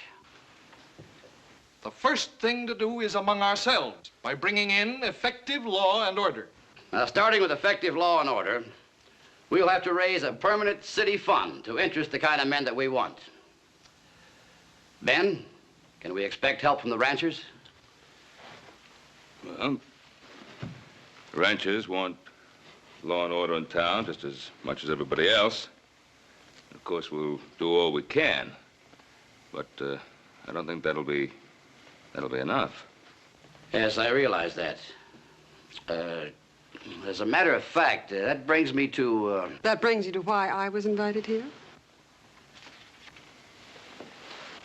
The kind of money you'll need will have to come from the people who mostly make up this town. The men who work in the mines. They will listen to Julia Bulette. So, gentlemen, I'll take care of raising the money, and the moralizing I'll leave to you. Oh, I know you'd love for me to stay, but I do have a saloon to run.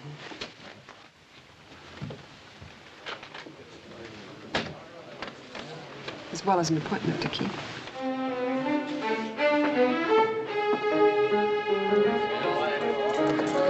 Friends, there's a rumor around that we have a very wicked town here in Virginia City.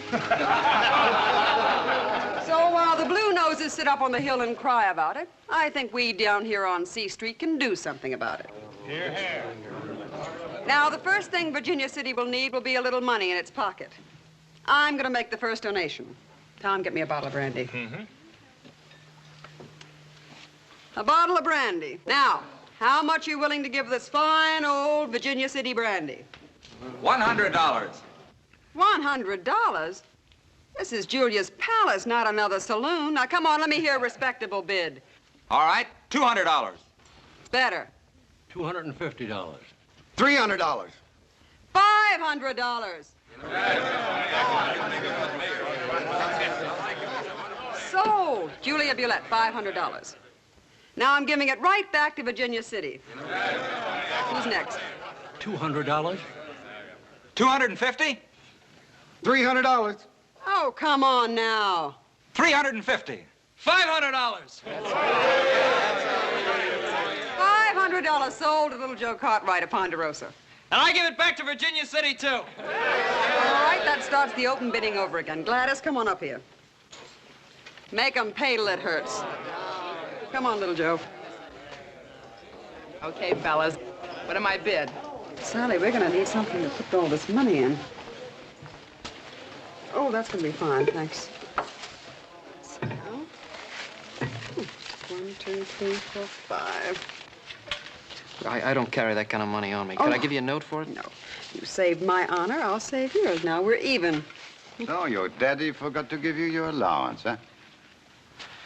Look, Mullane, just because you shot up a few miners, that makes you the most feared man in town.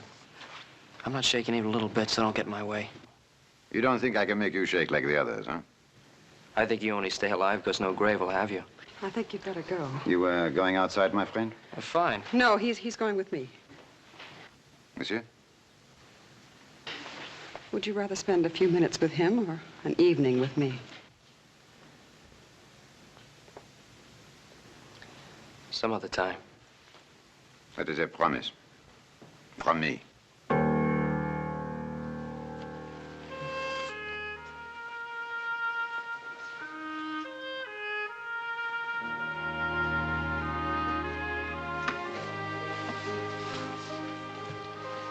Make yourself comfortable. I'll fix us a brandy. No, thanks. Oh, you drink so little, gamble even less. You know, it's a good thing the finer side of a man burns out in his youth, or I'd be out of business. Well, I hope you stay in business a long time. I'd hate to see you leave here. There are not many around here who would agree with you. They snub you on Sunday and come to your place on Monday. The world's better off without that kind of hypocrite. Don't try to change the world, little Joe. Enjoy it the way it is. You'll grow older, and then you'll be no different from all the others. I'm sorry about that. Eh? Oh.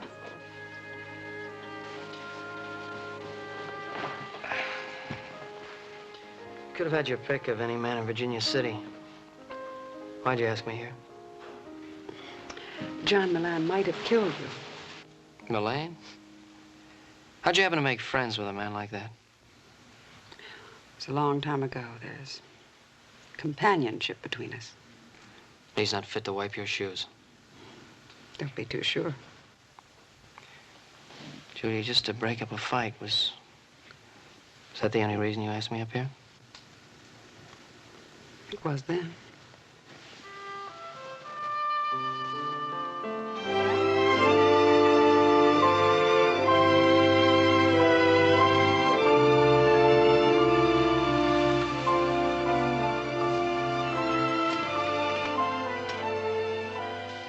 Is anything wrong?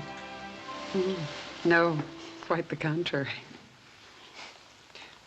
You know, you remind me of what I always pictured my mother would look like. She was part French like you, came from New Orleans. And she was a very beautiful woman. All right. Tell me about New Orleans. I'm afraid it wouldn't be as your mother saw it. From different sides, a mountain never looks the same. I don't understand. You will.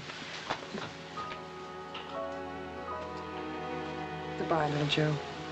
Go home where you belong.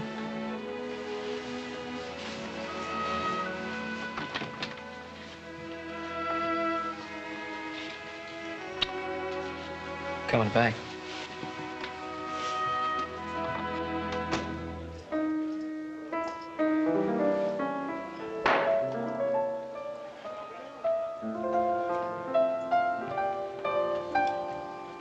And now for that little promise, huh? Just relax, Mullane. I believe I'd do like he says if I was you. Me and Adam figured you boys would be about ready to settle something. Now, why don't you settle it like gentlemen? That horse will hold your coat.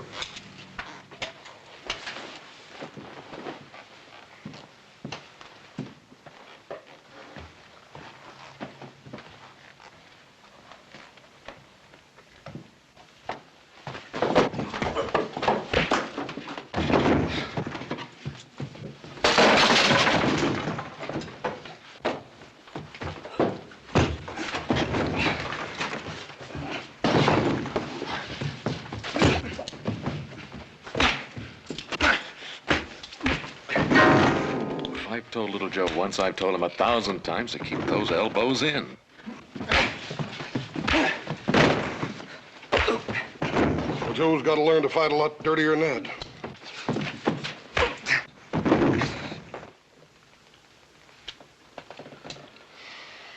A couple of beers, Tom.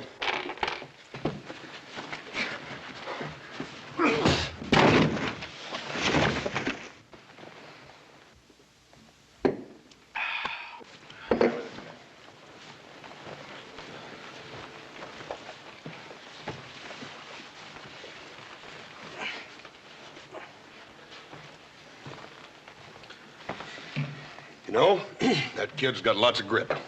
One of these days, he's going to be able to whoop that Frenchman. Yeah, but this wasn't the day. Tom? Bye-bye. Thank you, Tom. We'll see you. All right, Hoss.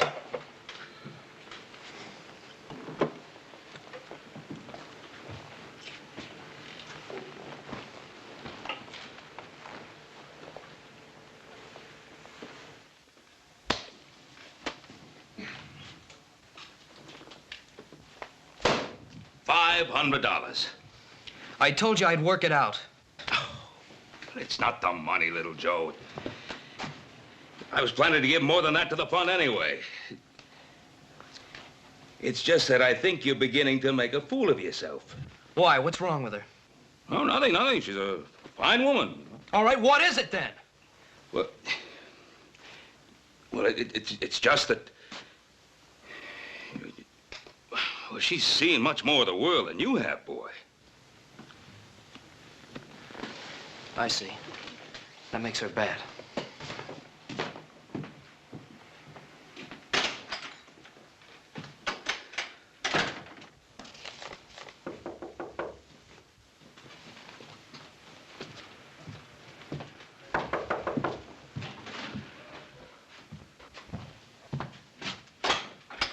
Well, Doc.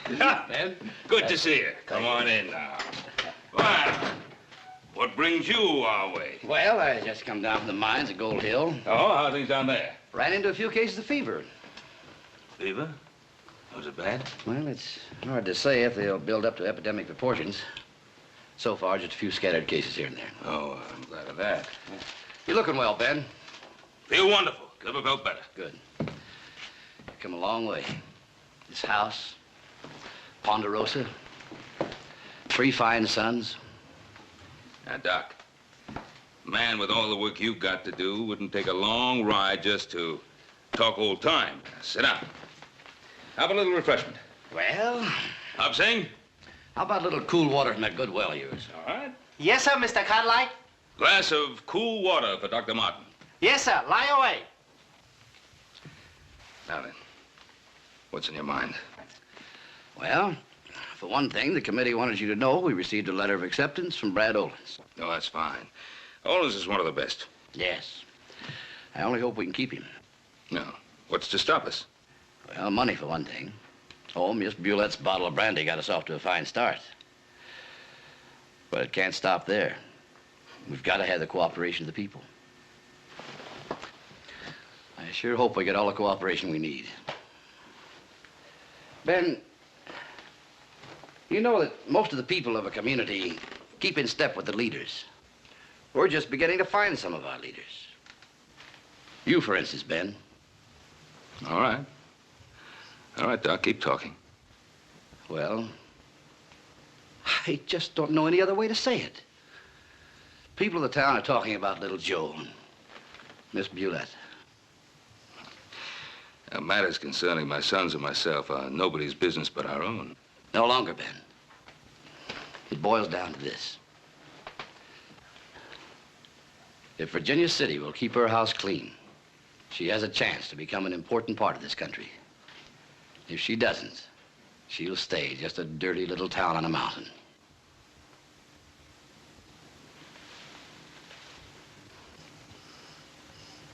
I'll talk to Julia, Doc.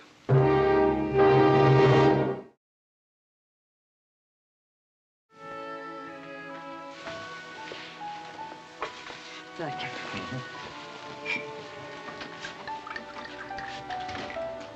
Brandy, Ben? I promise you it's the very best. I'm sure it is, Julia, but no thanks. I'm finding out the Cartwrights aren't much of a drinking family. No, that's true, but very much a family. Go on. Well, Julia, you know, the boy's young. He's full of life. Well, I can understand how he could appeal to you.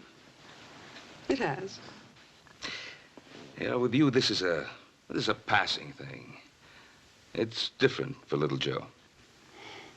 Different how? Did he ever tell you about his mother? Yes. He never really knew her. She died when he was very young.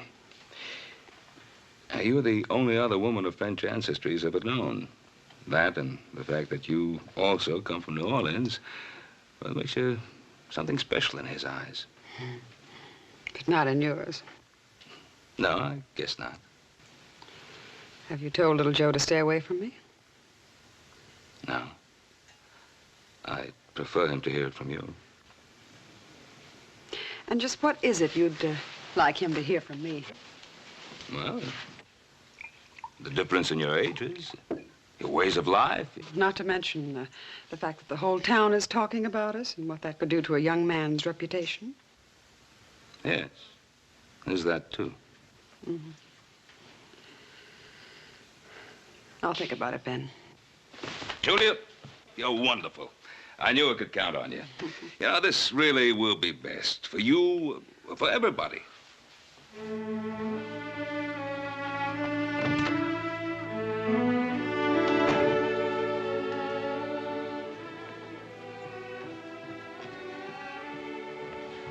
Tom? Bye, Mr. Cartwright. Tom?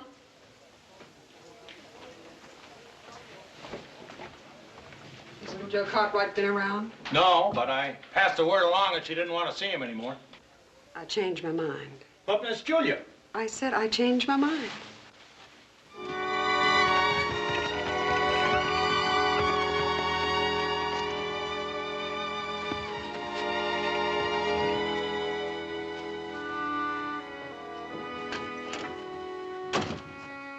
Oh, little Joe.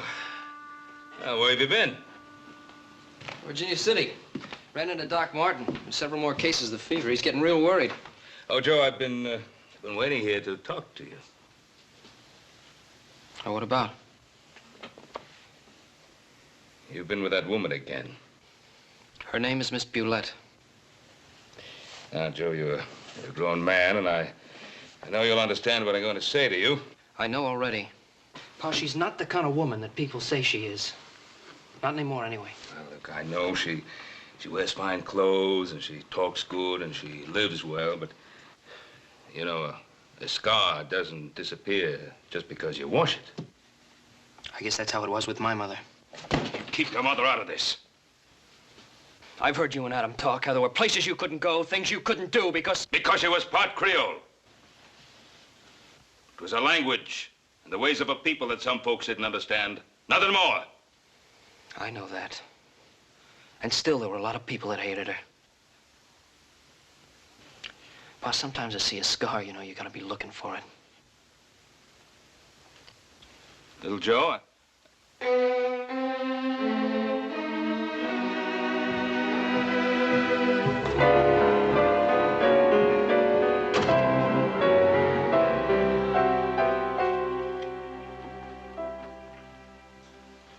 No, thank you, Helping. I don't want no more. Only one piece cake? This dang cake's flat. The cake is not flat. For 2 days now, whole length is flat. No fun, nobody eat, no good without little Joe. I just talked to Charlie. He's been in town. Seems the kid's having himself quite a time with Miss Bulette. They've been seen just about everywhere. you must be enjoying this. You know, it's doing something for little Joe. Defending somebody he feels close to. He'll get over it. You think so? Well, let him find somebody else to defend. I'm not going to have that woman beating me over the head with my own son. And we're going to bring little Joe back from town if we have to drag him every step of the way.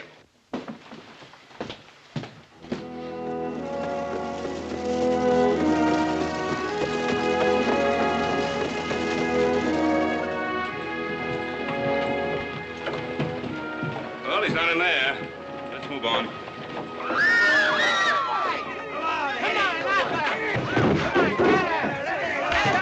Well, he shouldn't be too hard to find.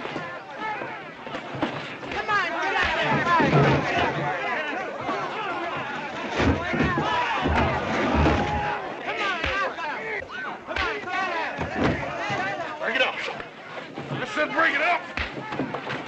Ben! Ben! You ought to be ashamed of yourself. You certainly should be. What for? For protecting my boy when the whole mob is trying to take him apart? Well, what that mob was doing to your boy is nothing compared to what he did to the inside of my opera house.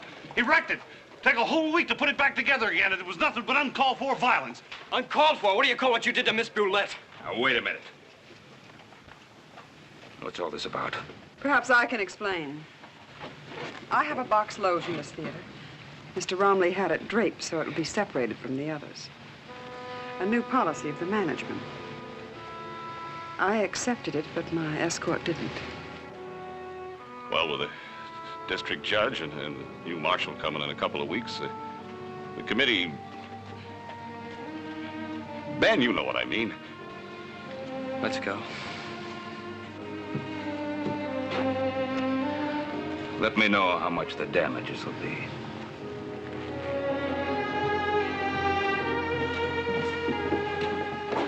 Now, you're coming home with us. You can make me go home, but you can't make me stay there. All I want is a chance to decide a few things for myself. I'll get the carriage. Now, why do you have to fight me and the town using a boy as a weapon? It's the only weapon I can use against you and win. It's quite a victory, isn't it?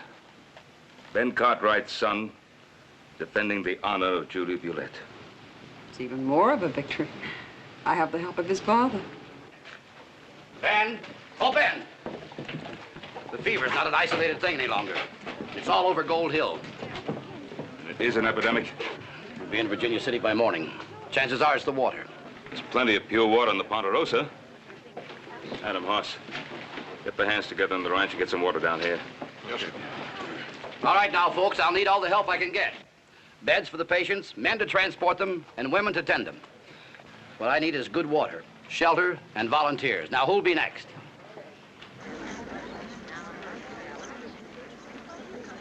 The palace will be set up for anything you need right away. Well, thank you, Julie. All right, who else?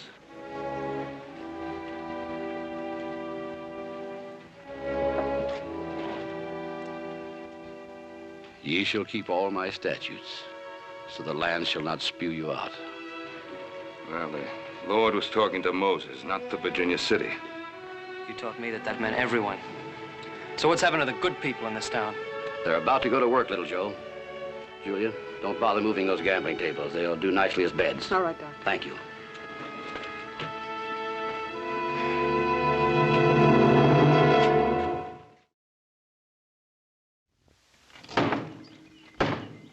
Well, it's going to slosh around a little bit, but that'll have to do. Take her on down and fill her up with water and take her on into town. As soon as it's empty, bring it back. Peter.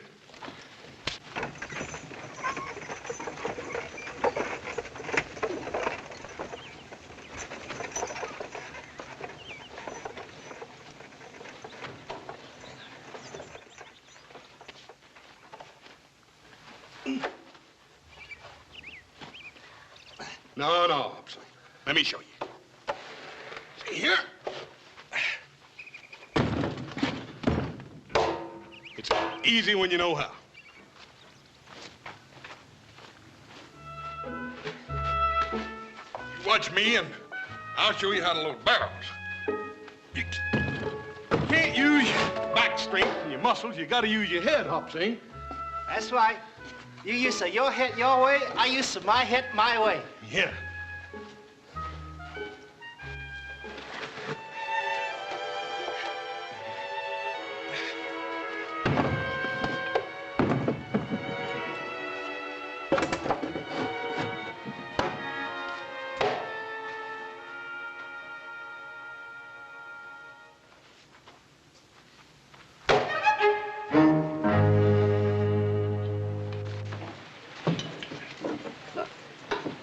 Wrestle up enough strength to take this medicine, and I'll let you take advantage of my good nature.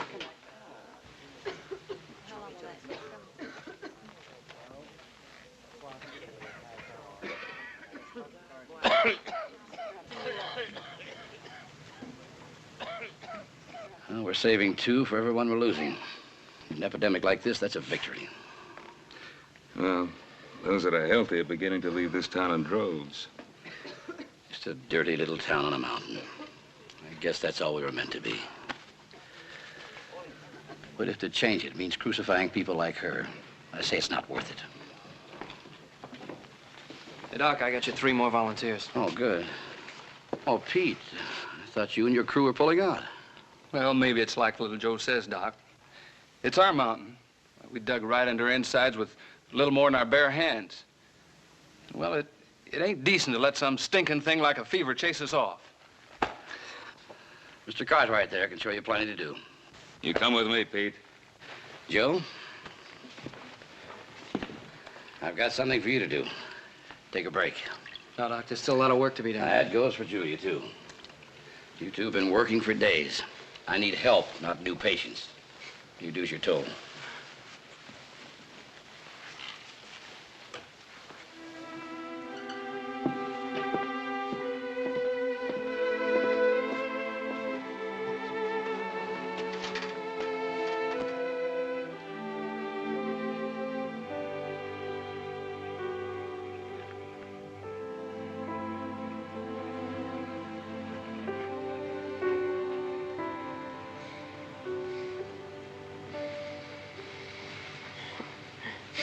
We've been asleep a long time. Yeah, I dreamt I was in New Orleans. Yeah, it was a beautiful place. Virginia City's a long way from New Orleans. I'm gonna go there someday. Maybe to live. This is where you'll stay. No, a man goes where he wants to be. I've watched the way you handle people here. Man stays where he's needed. And you? When a town starts to grow, I look for a new frontier. Julie, it doesn't have to be this way.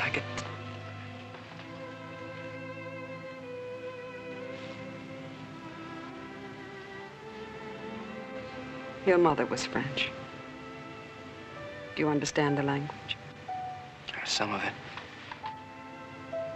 Cela aurait dû arriver il y a des années. It should have happened many years ago.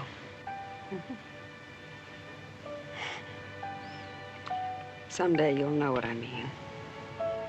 You'll also know why you must stay and I must go.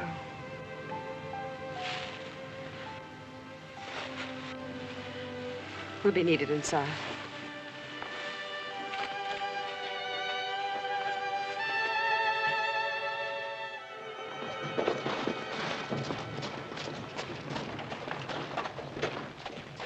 You know, I think you're gonna make it.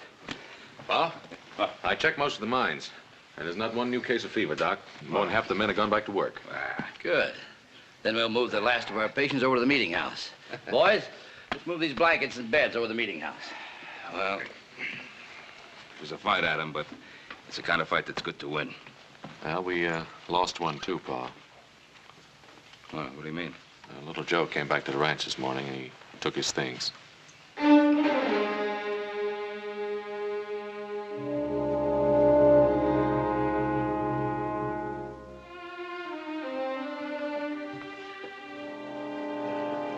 Now that this is over, Julia, this thing with little Joe, I should never have interfered. Oh, I'm disappointed in you, Ben.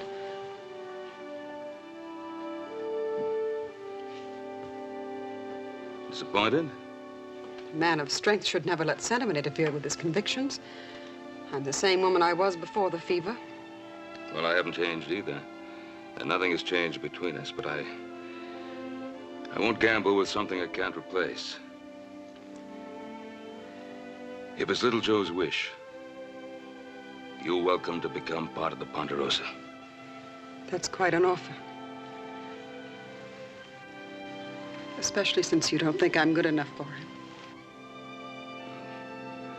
Whether or not you're good enough for little Joe is something only you can decide.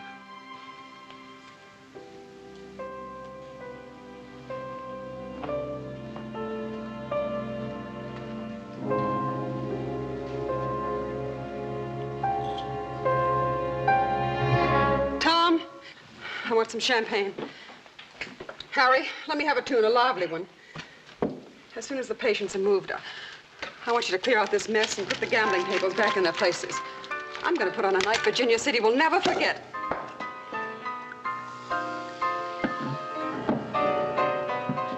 Well, after the fever, that should be a great celebration. Celebration? Who said anything about a celebration? This is going to be an execution. Julia Bulette, destroying the sweet innocence of youth.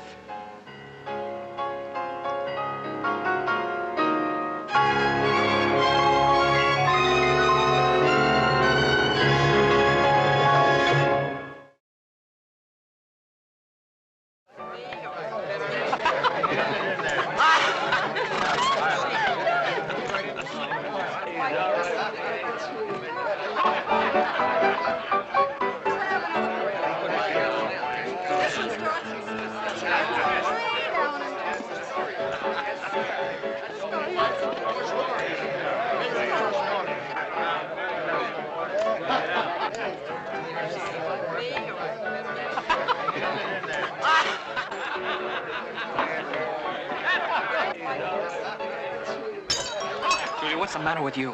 What's the matter with me? I'm having fun. You call this fun? You're acting like a... Go ahead, little Joe, say it.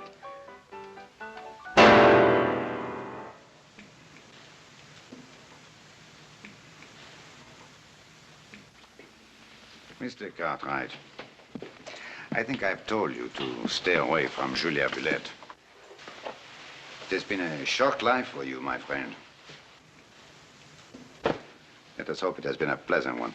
John, listen. I listen. I listen about this important thing I must do for you in Sacramento City. And I discover it is something which could have been handled by mail. John, please, don't, John.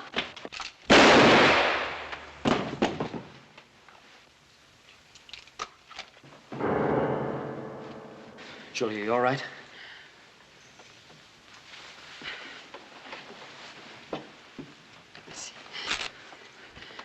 It isn't a bad one, Walt Sherry. Go upstairs. I'll fix it.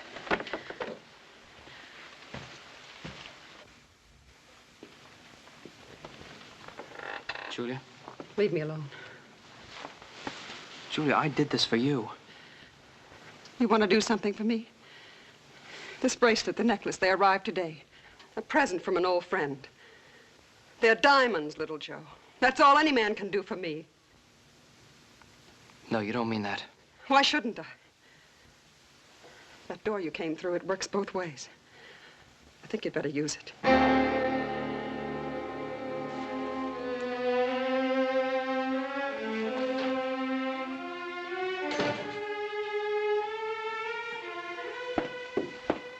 Yes, Julie. You destroy with a heart. I used to wonder why it was I'd send you away and then be so happy when you came back. Perhaps that is because we are cut from the same piece of cloth. Perhaps it's because in order to hate you, I had to hate myself. As you said, we're very much alike. One cannot change this, Julie. One can try. I don't want to see you anymore, John. You have said this before. I never meant it before. We have been together too long, Julie. We have no escape one from the other. Goodbye, John. Julie, I have little which belongs to me. But what I have, no one will take away. No one.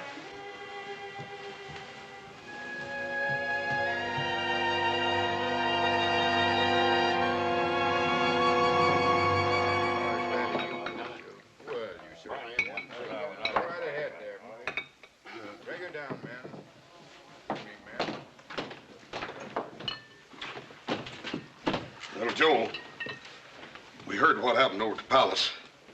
You shouldn't have taken on Mullane alone. Well, I beat him, didn't I? Little Joe, they having the fanciest meeting you ever seen over at the community hall. Everybody's patting each other on the back for stopping that epidemic. Paul's right up there on the stage with them. He's gonna make a speech. Now, you wouldn't want to miss Paul making a speech, would you?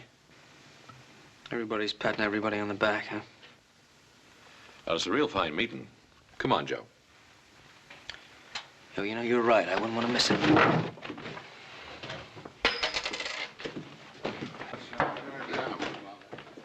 As nobody, Virginia City has a right to thank more than Ben Cartwright. Thank you, Mr. Romney. If we've done anything Yes, sir, boy. Thank you, Mr. Romney. Oh, and thanks to you, too, Doc Martin. And I want to give a special thanks to all you honorable citizens. But how about giving a little thanks to the person who did the most to save this stinking town? How about some thanks for Julia Bulette? Well, what's the matter? Don't you have the guts to admit when you're wrong? Well, Virginia City's fire engine company's been needing an honorary member. How about it, boys? Well, the lady isn't going to know anything about it until we tell her. Come on!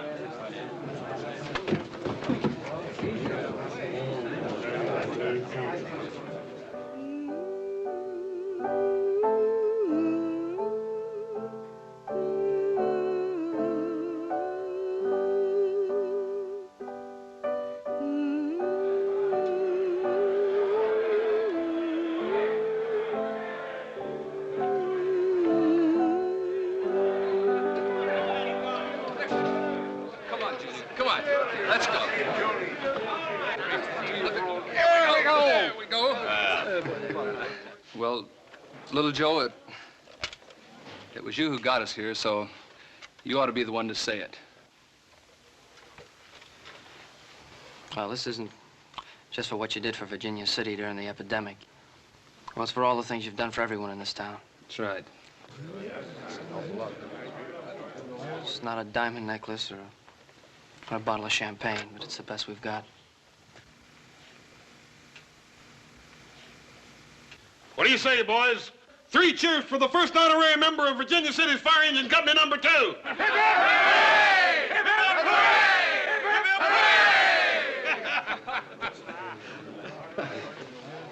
There's no diamond necklace that goes with this either, but I'd be especially proud if you'd consent to be my wife.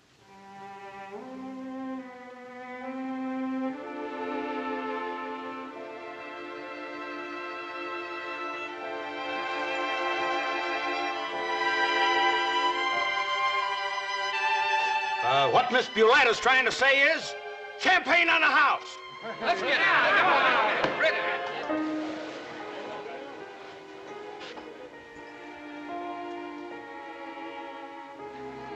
Having faith in no one carries a special kind of security.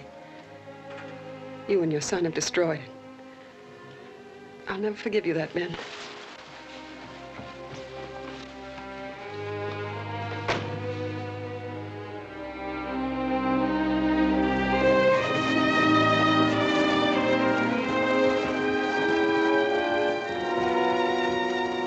Hello, Ben. George?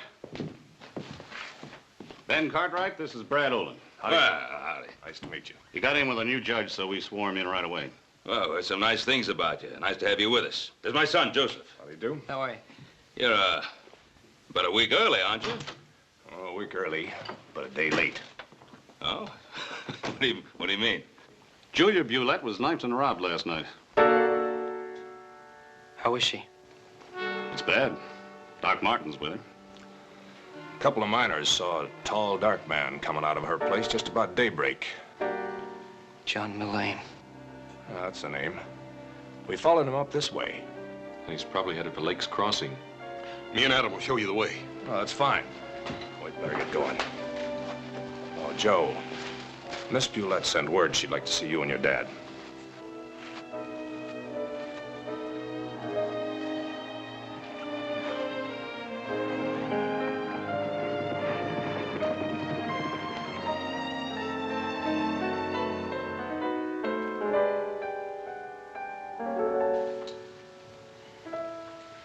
Hello, Ben. You've been asleep a long time.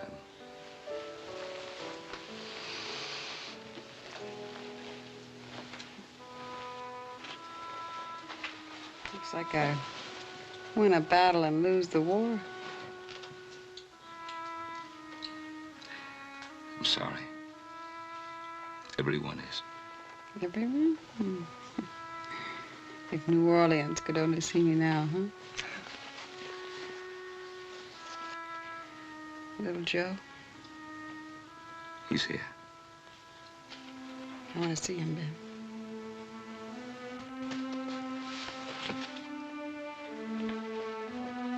Ben? Last night, you and the rest of Virginia City gave me a present. Now it's my turn. I'm going to give you back your son.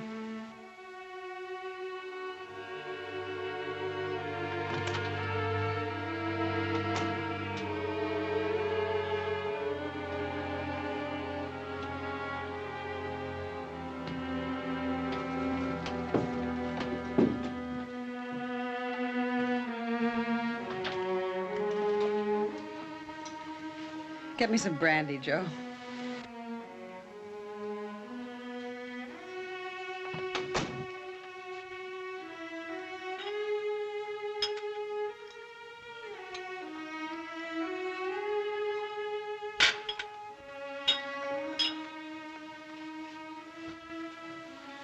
I shouldn't be giving this to you. Oh, this is the way I live, kid. Are you gonna be all right?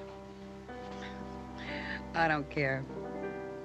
Couldn't have happened at a better time if I'd lived to be 1,000. We beat him, Joe. We beat the apple knockers. What? The high and mighty Blue Noses. We took them for the ride of their lives. That play of yours. Bringing them in to lick my shoes just when they were right. They meant every word of that. Sure they meant it. It makes it so rich. They'll hear me laugh laughing every time they pass my grave.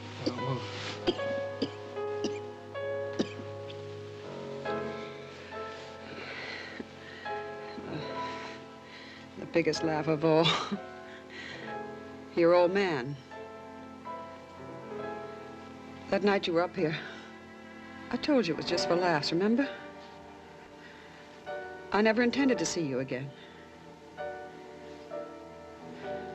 I never wanted to see you again.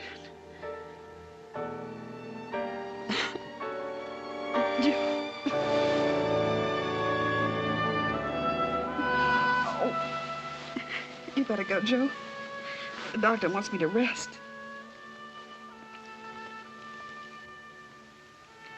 I'm coming back.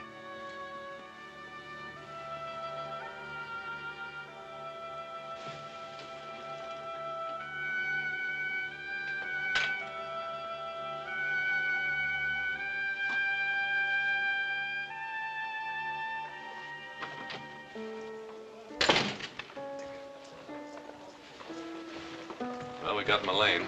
He had our diamonds in his saddlebags.